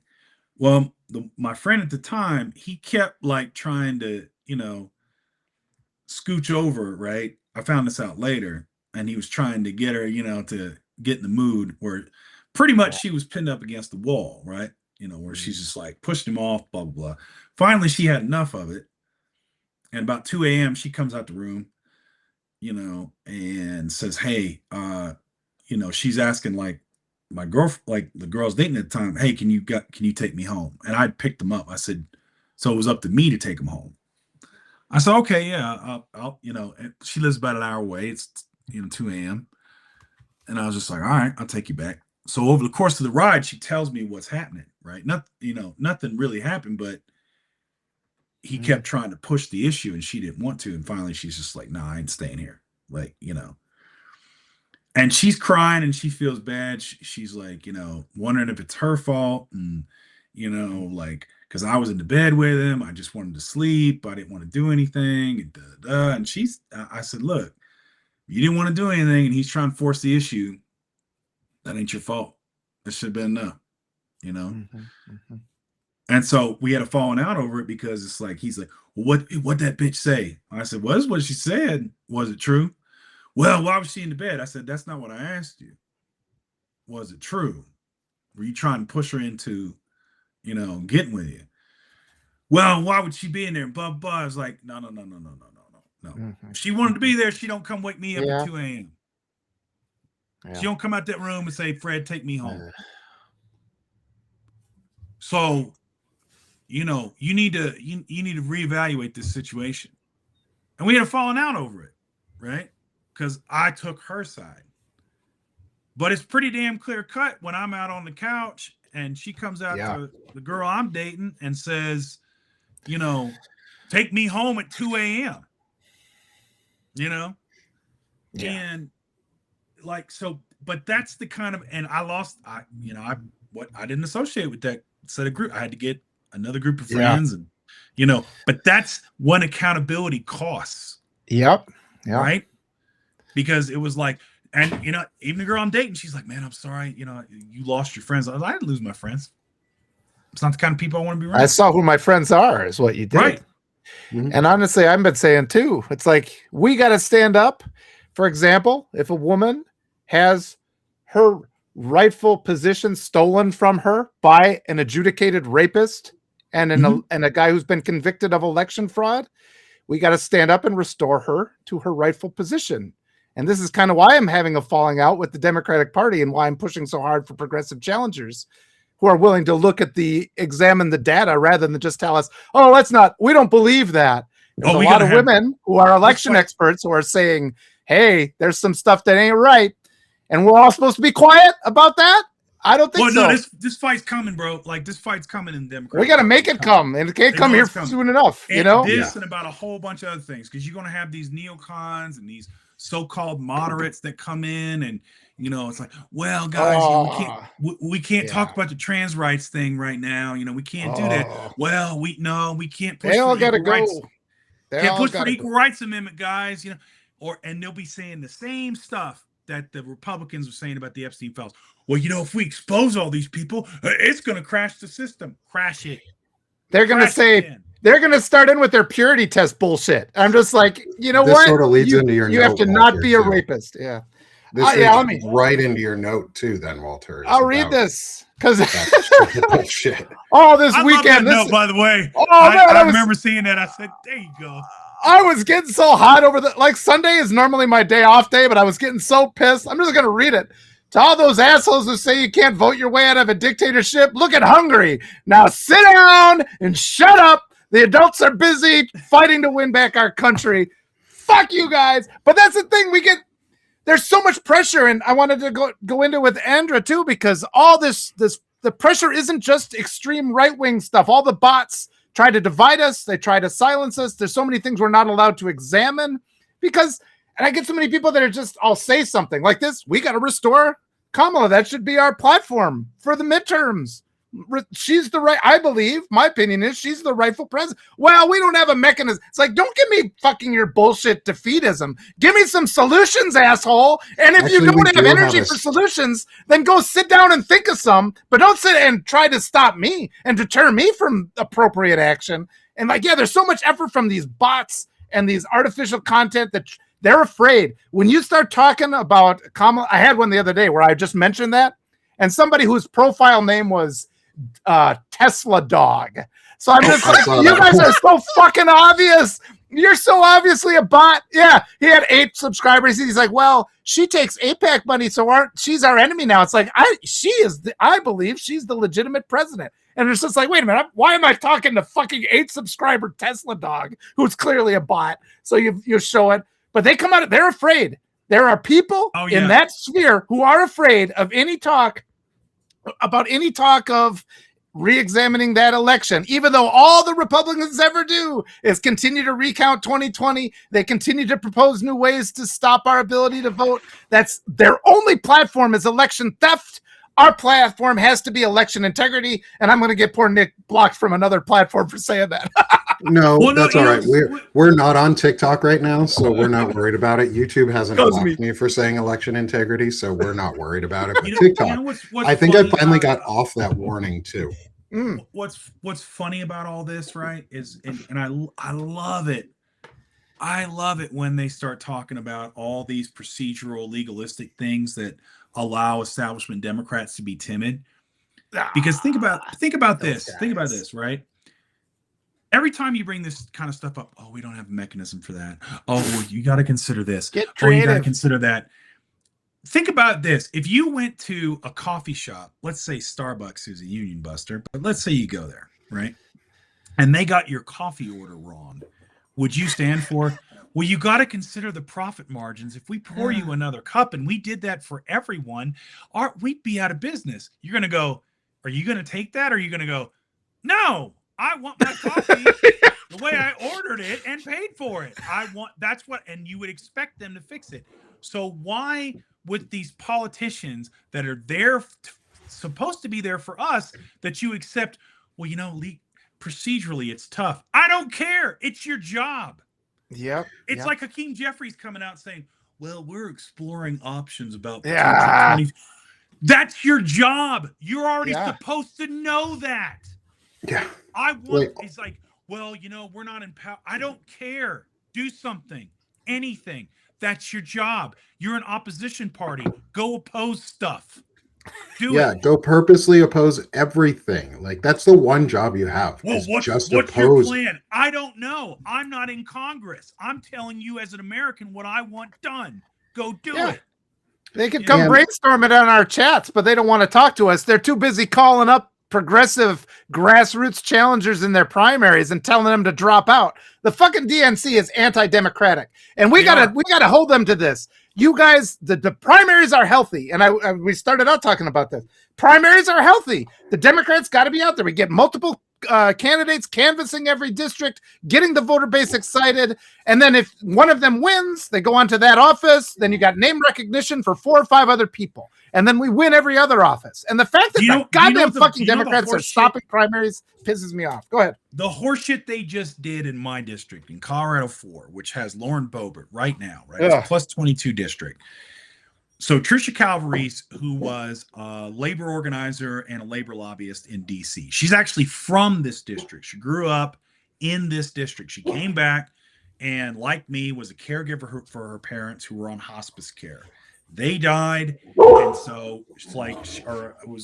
so then she decided, hey, I'm going to run, because like the stuff I went through with the healthcare insurance and all that stuff and she's like, I'm going to run for office in this area.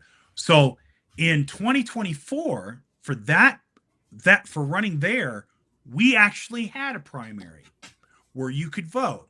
It was Ike McCorkle, her, and John Podesta, right, who was an independent. She won that primary, right?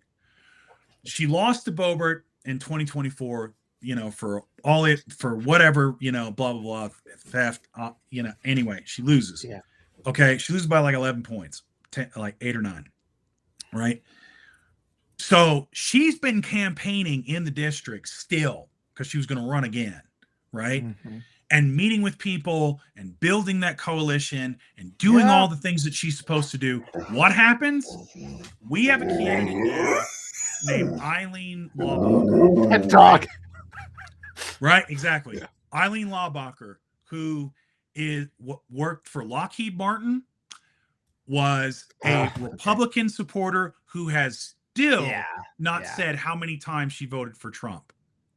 She switched parties in 2024 to the Democratic Party. Yep. And suddenly, now we don't have a primary. We have assemblies that are like caucuses. And then when they go in and vote, it's, 80% support Eileen Laubacher, and they got shirts, and suddenly the DNC's pouring in money where they wouldn't pour in money to help Tricia. Yeah. And now what we're getting is, she's going to be better than Boebert. We got to focus on beating the MAGA people, guys. I know her husband works for Lockheed Martin, and you've got over 140 AI data centers in Colorado, and CD4 is having issues with water. Yeah. But you know what? You got to vote for Eileen Laubacher, even though she was a Republican until a freaking year ago and won't tell you how many times she supported Trump. God. Yeah, that's what we get. And so then you want to sit there and tell me, well, she's better than Boebert. I don't know. She won't tell anybody of her positions. She won't tell anybody how many times she voted for Trump. She won't. And her husband works for Lockheed Martin. Is she better than Boebert? I have no idea. She could be another John Fetterman. Yeah, probably is. Because we actually had a progressive candidate with a progressive platform that was actually going to do progressive work for labor and health insurance reform and education. They don't want that. We had that candidate in Tricia, and the Democrats said no. That down ballot stuff. Came in and suddenly we don't have primaries anymore. We have assemblies. We have assemblies. Yeah. Like the easiest way to get out of this is we continue to vote, and we have to vote in overwhelming numbers. But to do that, we have to have primaries. We have to have people that people want to vote for. We have to have candidates that actually care about and like. And most of those candidates tend to be progressive because progressives talk to people like they're real people, and they are scared. They're scared to death of the primaries, and that's why oligarch media doesn't cover them. If we'd had a primary, Trisha Calvarese would have won, because who the hell's Eileen Laubacher? And let me congratulate both you guys have been with me on candidate interviews. I'm going to keep doing this. We're going to get people. No, I think you're doing amazing work, dude. Like that. I've got Kira Havens from the Citizens Impeachment Organization that's going to be on Friday for Banner and Backbone. Walter, I'll have you on if you want to join for that. It's amazing how great these candidates are too. That Ginger, we were talking with Ginger Murray, and she's a lawyer, and they're just like, so I'm gonna set something up with her, and this will hold because there's a lot we can do on the state level to protect our elections. We get attorney generals involved, and we should be talking about election integrity. That's an important thing. Like making sure the vote counts right. That's just patriotism right there. And the fact that the DNC is like, nah, we're just not even going to talk about that. Yeah. Well, and I'll say another thing about, these never Trumpers like the Bulwark and all these other people that have come in. It's like, look, so Olivia Troy just announced that she's running as a Democrat. And I'll say this, like, I have a lot of respect for Olivia Troy and what she did and standing up, and, and same with Adam Kinzinger. Do I think she needs to be a Democrat and run for office? No, not necessarily. Because what the problem is, because you like these people for stance that they took. Here's the thing. If you ever listen to Adam Kinzinger on his foreign policy positions, he's a freaking neocon. I dislike him intensely. I call out Adam a lot. Him being on January 6th. I respect Liz Cheney being on January 6th and putting their career and standing up for integrity. Do I want them to run as Democrats, or do I want them? Would I vote for them? Fuck no. Because they can go run as independents or Republicans and steal the vote. Where do they stand on putting women's rights and equal rights in the amendment in the Constitution? Where do they stand on these issues? Are they going to stand up to the corporate donor class, which is the Epstein class? Correct. Are they going to be more establishment Democrats? Because, God, that is the last thing we need. And so that's the thing. You want to support these people? Man, go right ahead. But then ask them where they stand on these issues. Because, honestly, I hate Trump is not enough. It's not enough. We can't be just against things. We've been against things in this country for a decade. We've been against Trump for a decade. People want something they can vote for. Not against, but for. Fear, yes, is a great driver, but the fear of not getting the thing that you actually really want, because you know what that thing is also a really good driver in itself. Is I have a plan. Here's the plan. Here's what we're going to do. Here's how we're going to get all of our policies done. Here's a 30, 50 year outlook. Here's our tricentennial action group. Tag, you're it for democracy. There you go, Democratic Party.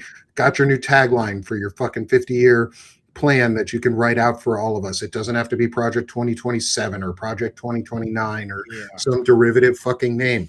Tag, you're it for democracy. Get everybody fucking involved. There's the plan. There's a simple strategy. And at the end of it, in 50 years, we have, I'm saying 50 years. Hear me out for a second, y'all. In the end, in 50 years, that's our 300-year anniversary as a nation. That means we will have secured and lasted past Trump and Trumpism and MAGA and the re-rise of fascism and the old Confederacy coming back to life. And we finally get past this. How do we get to 50 years from now? We have a plan that outlines every single fucking step along the way so that when AOC gets tapped to be the next president, because guess what, guys? We do have a mechanism for Kamala Harris to be the next president without having to wait till the next election. She could be president. She's eligible to be the Speaker of the fucking House. And when we impeach, convict, and remove these assholes, guess who becomes the next president? Interim president or acting president? The Speaker of the fucking House.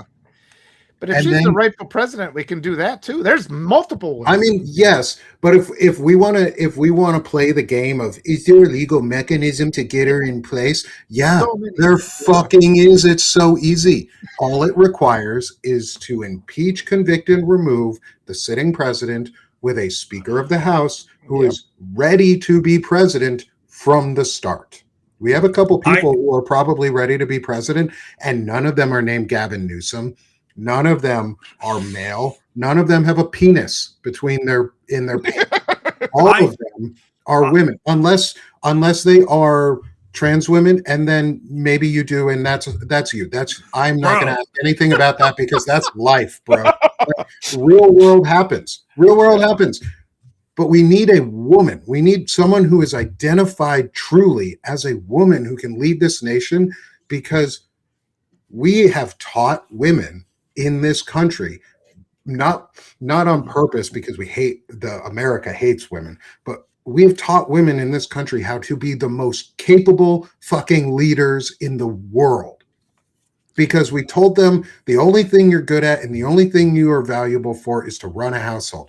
You want to know what the fucking hardest thing to do in the world is? Is run a proper household so it doesn't fall apart, so that your kids are happy, your kids are fed, you're up, things are done. Have you guys ever tried to plan out meals every fucking day for the rest of your goddamn life? Not just for you, but for other human beings? It's hard. Plus keeping a house clean, plus making sure bills are paid or handled, or reminding people of appointments, or taking your kids to all of their fucking appointments, or reminding your husband he has to go do stuff and do appointments too. Like, it's a lot of fucking work and effort. And women have been taught to be incredible leaders. Not on purpose. This was not a purposeful act by the right. This was a regressive act that we wanted to do. However, this backfired because actions have consequences, and guess what happens when you put people into roles of leadership? They either fail or they step up, and women stepped up. And I'm not saying every woman has stepped up, but there are enough of you to know that what we're saying is true, is that women have stepped up, and statistically speaking, women are better at it and should be better leaders and are less likely to use their emotional outbursts to solve problems. When was the last time a woman started a war? When was the last time a woman started a fucking war or engineered a rape and child trafficking organization? Yeah. Which woman did that? Which woman started an international crime syndicate that rapes and peddles children across the world so that they can launder money and buy nations? Tell me, which woman did that? Yeah. I tell you, man. It wasn't the woman. It was the men who abused the fuck out of them. Stop trusting men to lead. We're bad at it. This is the thing that we're sold, like. Sorry, Fred, I'll let you continue. We're not bad at it. Men aren't bad at leaders. We are trained to be bad leaders. We are trained to not be good at it. Men are just as smart and capable as women. Men, you are just as smart and capable. Statistically speaking, we have been trained to be worse at it. And so it takes us, we either are really bad at it or we have to work hard to get there. And it's okay that we aren't the ones in front of all of it. I don't want to be elected to office. That fucking sounds like it sucks. Sounds like a lot of hard work that I don't want to do, specifically speaking. But I know there are a lot of people who are really capable and who really want to do that work. And guess what? None of them have a penis between their legs. None of them. Anyway, Fred, back to your point. No. I mean, you bring up a good point, because when I've literally led like thousands of people.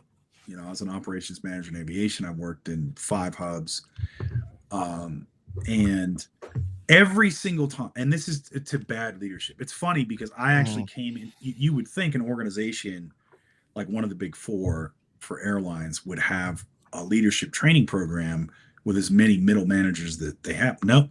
They were just implementing it in 2013 when I came in. And it was bare bones. Like, they were building it, like, even with all the former military and everything else, like, they were just starting to build like leadership development and training.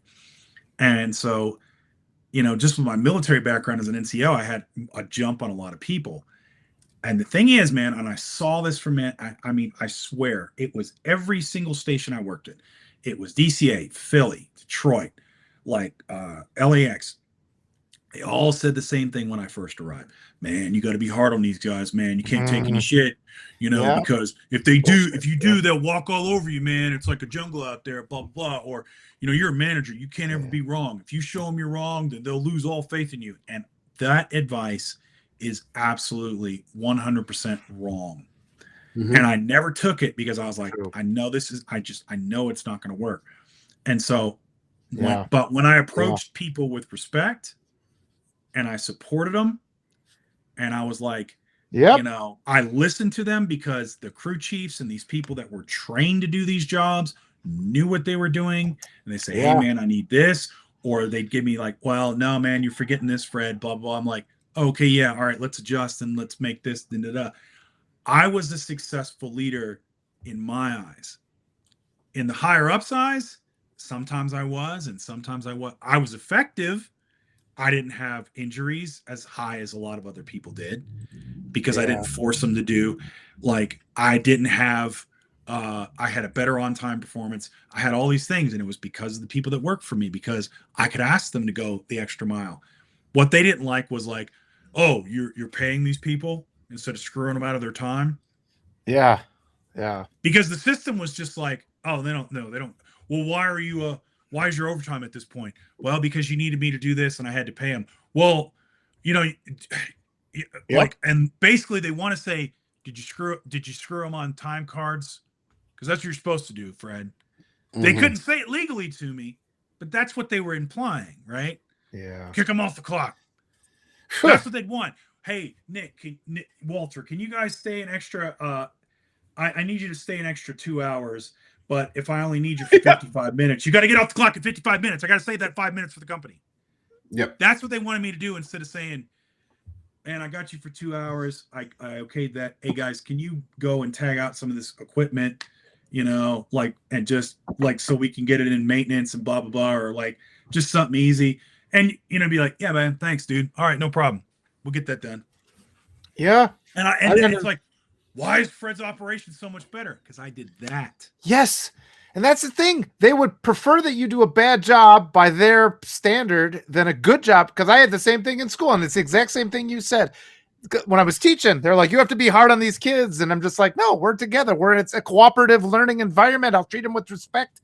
And I got so much shit, from other teachers for doing it that way. Because they're like, well, then they're out of control when they come to. It's like, no, they're not. You're just pulling shit out of your ass. Because it's like, they're doing great. And they'll come in. It's like, well, that kid's doodling. It's like, yeah, that kid got 100 on the last test. If she likes to doodle while I'm talking, she's absorbing the information. That's helping her. Obviously, I'm not going to force her to just sit there like a robot because you have some perverse misunderstanding of how human beings interact and what authority means. But yeah, like they'll teach you to fail. Like deliberately, they put you in authority positions to fail and then to justify punishment.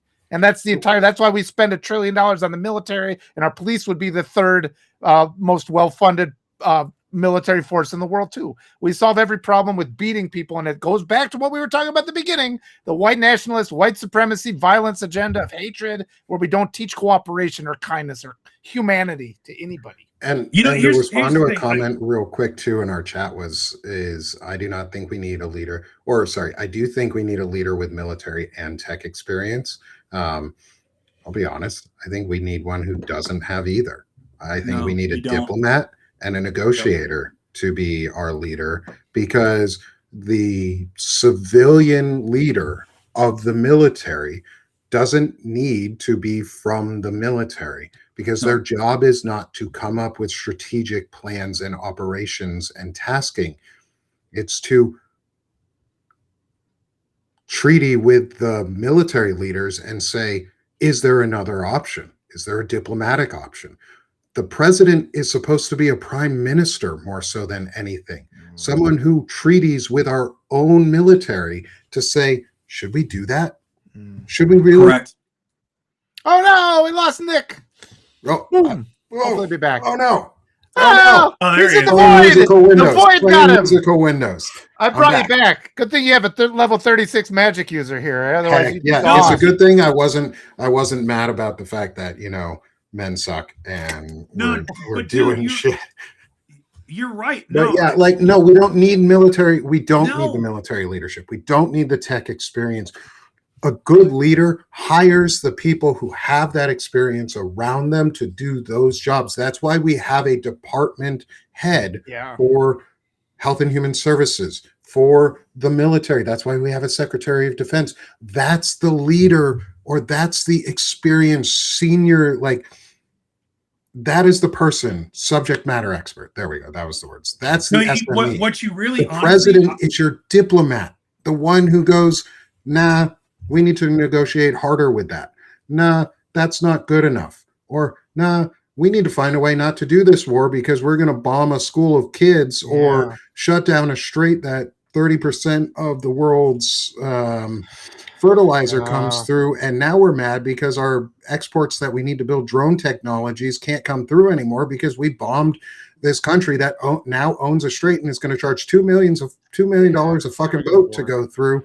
And now we blockaded them illegally, which is another act of war, which we have not authorized the use of any of these forces yet in Congress. And so, Congress, you need to do your fucking job because that's what you're there for. And 4 Democrats voted to keep the war going on March 5th. And those 4 Democrats, you need to be out of office. Yeah. You know what? You know what? You should just resign. Just resign. What you need for a president is you need someone that has worked with people in very tough like a social worker or running on a mom who has raised like 3 or 4 children or more, who knows what the fuck they're doing, who has experience with leadership and wrangling stupid ass children who are running around yelling at each other in the halls of Congress. That's what they do. They act like children. They sit there and they fucking yell at each other. It's a screaming somebody who will not forget the human cost, because Nick knows this and I know this. And I mean, Walter probably is his educational background. You get in something like the military, man, you get dehumanized quick. You know, you're just another grunt. You're just another person. Like, they may know you, but on a personal level, it's like, you know, if you go against the rigidity of the organization, then you are stamped out, right? It's the same thing in tech. Tech is one of the most dehumanizing industries that there is, you know, because again, it's like, well, you know, oh, well, if you got to work 70-hour weeks, who cares? I mean, that's just part of it. It's crunch. Too lazy to work, are you? You're too lazy. You know, that's what they start telling you, right? I'm just asking. I want a former bartender to be the president, because someone with let's say, hypothetically speaking, someone with a really good education who then became a bartender knows how to talk to people. Knows how to interact with human beings, knows how to listen, knows how to get wants and needs out of somebody. Anybody who's had a real good job, bartender, like a job where you don't get paid enough. Or is a host. Now I want to be a bartender. A good bartender knows how to host a crowd, knows how to speak, knows how to talk to people and get information and manage situations that can be really dangerous. People who know what it's like. We have like. a woman in Congress who's like that. Who'd be really fucking good at that job. I hope she runs for senator at least in New York and takes out some fucking idiot who's a Republican. Who's Republican light, because corporate Democrats are just fascists later, not fascism now. And we need to get over that. Corporate Democrats are not our friends. They people are not who our don't have friends. enough, who haven't had enough money to pay rent at the end of the month. That's what we need. Somebody who knows the struggle. If you're in Congress and you've made a bunch of money on stocks, you should be banned from from asking for donations from citizens until you have spent as much money on your own political campaign as you have made while in office outside of your salary. Anything outside of your salary that you have made, you should be required to have to put it back into your campaign if you're going to run again. And if not, you shouldn't be able to make that money. Well, they should support that's bribery. That's bribery. That's all it is you're being bribed. We need to start talking about that too. Like, we need to be open with the ideas that we're going to talk about a whole bunch of shit that makes people uncomfortable. One of those things is lobbying is bribery, and it should be illegal. It should absolutely be illegal. Lobbying is bribery. And guess who take less money on average than others in Congress. Women tend to be bribed less often in Congress because they're more likely to say no. Well, they know they'll be held accountable. There are a lot of them in Congress who are bought off. There are very few in Congress, currently at least, who are good human beings and that I actually care about. And like that, I would say it would suck if this person was lost. You know who's on that list or not on that list? Men. Basically, none of the men in Congress until you've proven otherwise. I always come at men now with the air of, you might be a rapist. Yeah. If you're especially if you're in Congress, you might be a rapist. I don't know if I trust you yet until it has been really thoroughly vetted that you're not. And if you are, don't fucking run for Congress because it's going to come out and we're going to believe the women. Because yes, it's okay that women come out during congressional runs and tank a congressional campaign. That should have been taken care of years ago when she first probably spoke up and nobody wanted to fucking believe her. And it's been 10 years or 20 years that she's been holding on to this because nobody wanted to fucking believe her in that amount of time. And so she finally got it out there and she had to live all that trauma again and again and again. Instead, believe the damn women and then make the men who perpetrated those acts have to prove themselves innocent of it. Yes, I understand we have guilty until or innocent until proven guilty. That means you can't be jailed. That means they're not supposed to jail you illegally and like hold you. But not guilty and innocent are two different things. But Nick, Brett Kavanaugh likes beer. Oh yeah, I heard Brett Kavanaugh likes. You know the funny thing is, pressure valve. I was in a fraternity too in college once. I was in a fraternity and I like beer too, but guess what, Brett Kavanaugh? I never got accused of rape. No, neither have I. Easy line not to cross. How these detestable men that we just keep elevating, and there's just nothing appealing about, any of them. This entire conservative movement, it's something's got to be done. They got to be moved on. Yeah. And I said it the other day too, was every branch of government currently has a pedophile in it. Yeah. Every branch of government in the U.S. currently has a pedophile in it. Every single one. I can't prove that Brett Kavanaugh or Clarence Thomas or John Roberts or Neil Gorsuch, is that who it is? The Dude, other at this point with the Epstein files, any of them, they're all man. Like statistically speaking, you're probably a rapist, guys. Banks too, and just all the things. Clarence Thomas and Anita Hill. Yeah, I mean, Brett Kavanaugh is Brett, dude. Brett you got Kavanaugh. Just wait, bro. Just wait, because you're gonna lose your job too. And a lot of us, all of us, it should be all of us, but a lot of us agreed with the women who came out, believed the women who spoke up, and didn't need more information because the story sounded so fucking believable. Because it's easy to believe that those things happen when you've seen what those things happen look like because you're in, say, a fraternity and people are shitty human beings. And if you want to know who some of the worst human beings in the world are in college, are fraternity boys.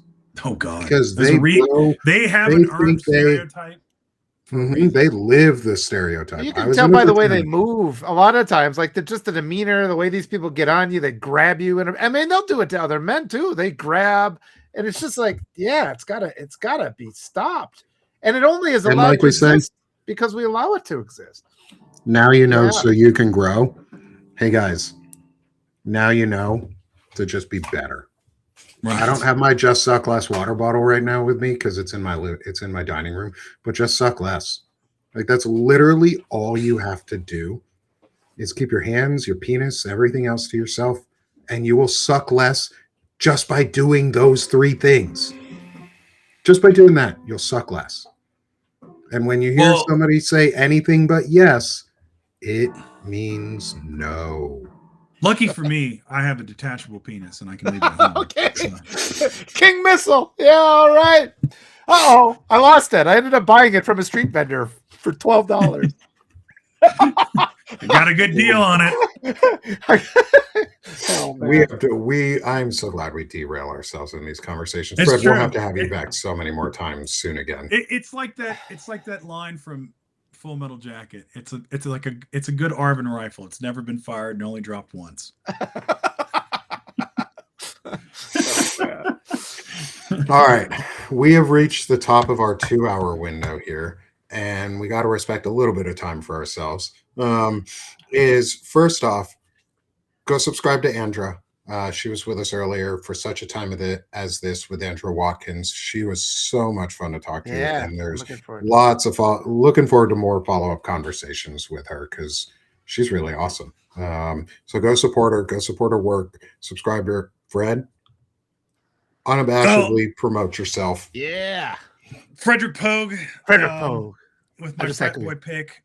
And talking about frat boys. Mrs. from Middle-Aged Man on Substack. That's pretty much where I hang out most of the time. So definitely give me a follow there. Yeah, that's about it. If you want some progressive and unabashed thoughts at this point, give me a couple minutes. We need you. We need you in this. Dude, I'm telling you, at this point, I'm just I'm not carrying water for nobody. I'm just calling balls and strikes. Yeah. If you suck, you suck, and it's it. It's like, well, Fred, you got to think about the. No. That's not my job. Yeah, it's not my job.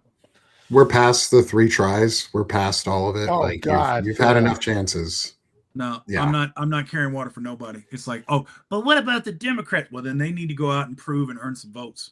Yep. Yeah. They got to come talk to us. They could come talk to us. We're sitting right here. If they got time to call up progressives and tell them to drop out of races, they can come talk to us. Yeah. Demand they actually state what they're going to run on. And then, it's like, oh, I'm going to do this when I get to in office, and then hold them accountable and make them do it. Yep. Yeah. Period. Make them do it. Love it. Yep. Thanks, brother. Walter. Yeah, thanks everybody. And as I've been saying, I've been interviewing all these progressive candidates. That's been eye-opening. They've been all wonderful, and I need all your help supporting those candidates, sharing those interviews. We got to let America know it's the primaries. They're everything is distracting us from the primaries. The old school legacy media doesn't cover them because it's easier to buy the primaries.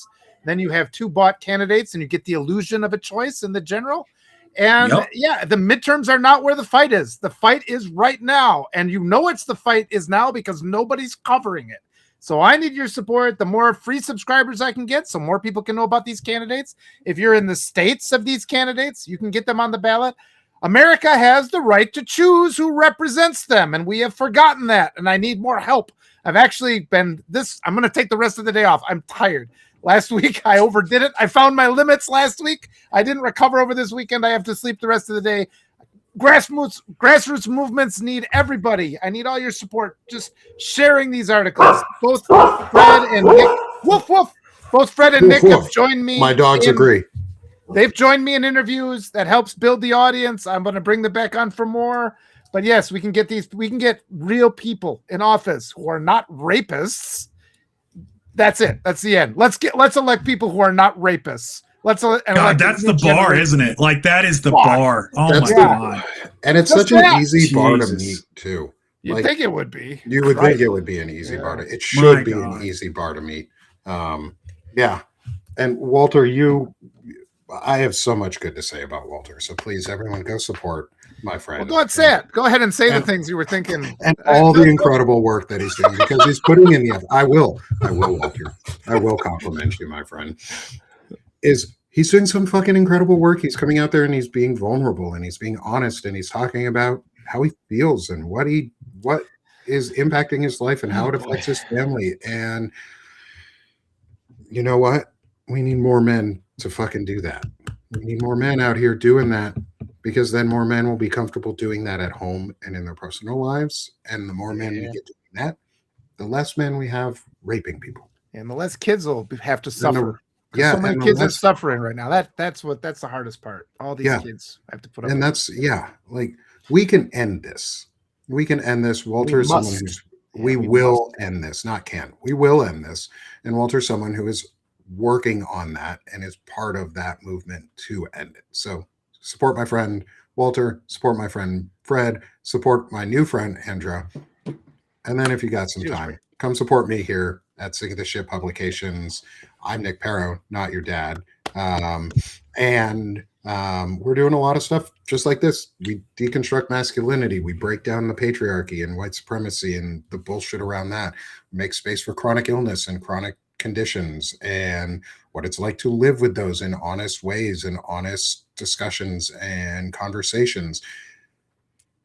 And we write poetry and we have fun and we make fun of the assholes and we're making a manosphere that doesn't suck because we want to suck less. We want to make it so that women aren't afraid of men, and it isn't all men, and it doesn't have to be that bullshit because it should be done by now, guys. It's 2026. We've been like a long time. We've been trying. Like, can we just grow up a little bit here, dudes? Like, just easy. Try something new. Yeah. Let's go away from the micro syndrome and go to the macro syndrome where you feel good about yourself because you're part of a community. You're part of something bigger, not something small, not something tiny. Oh, man. Yeah. Fuck those guys. Fuck those guys. And if you want, please come join us at the Sick of This shop where you can get Notes of the Week merch, such as the Now You Know So You Can Grow coffee mug. We have it in left and right-handed formatting because I'm left-handed and I like things so that the cool picture can show on the front. Or you can get the matching hoodie. And you can have Walter and my face hanging out on your coffee mug or on your back, having a good time. Because we want to. Walter out here. This is great. Me, peace.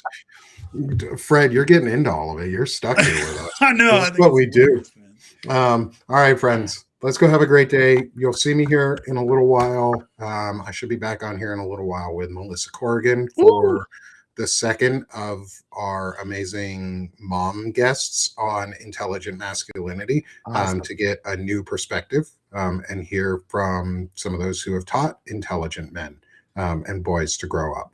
I want you to start out that conversation with Melissa and tell her that she needs to calm down for me. Like, whoa! Yeah.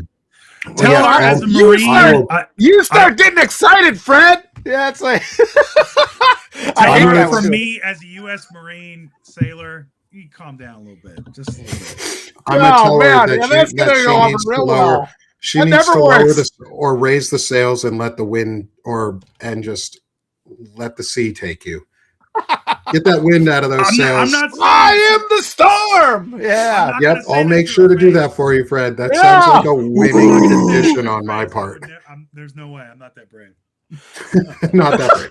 The pause before the response would be the thing. Just the and then unleash the Kraken. Unleash Melissa. And I love Melissa. Listen, honey, you just need to calm down. Really push out my substance. She's great. I love her. Listen, Linda. Melissa's my favorite. I love her. All right, guys. You guys are amazing. This has been so much fun. Fred, we'll have you back again soon because these are so fun when you're here, brother. No, yeah, I love it. And again, as always, you're welcome to the Diogenes Club on Thursdays to come hang out with us. You got to hear my poem that I wrote for you. It's beautiful. Yeah, you know and what? I'll show up just for that. Oh, I got to be ready. I got to print it out. Okay, guys, we're going to close out our show now. I'm actually going to do one final thing, and I'm going to read it because I said I was going to read it during the show. Okay. I haven't read it yet. It's the poem from the Diogenes Club because, Fred, you got to hear this one. This one it's a sonnet called Operation Epically Fubar.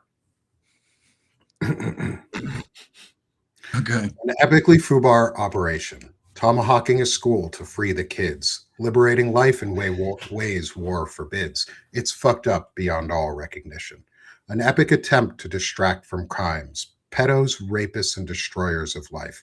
Hiding hate behind war, causing world strife. It's fucked up in ways breaking all our minds. An epically Fubar way for control. Red flags, red hats, red hearts are the true threat. Trample freedoms, take rights, live in their debt. Chaos to power is the final goal. Fucked up way to hide, steal, cheat, and destroy. Fucked up way to try to take all our joy. Yeah. And we'll leave you with that, y'all. Let's go have a fucking good week now. Yes. Let's Let's go do take on this epically foobar shit and continue breaking it down because we're done being sick of this shit here. And now we're doing this shit. Have a great one, y'all. Thanks. Bye.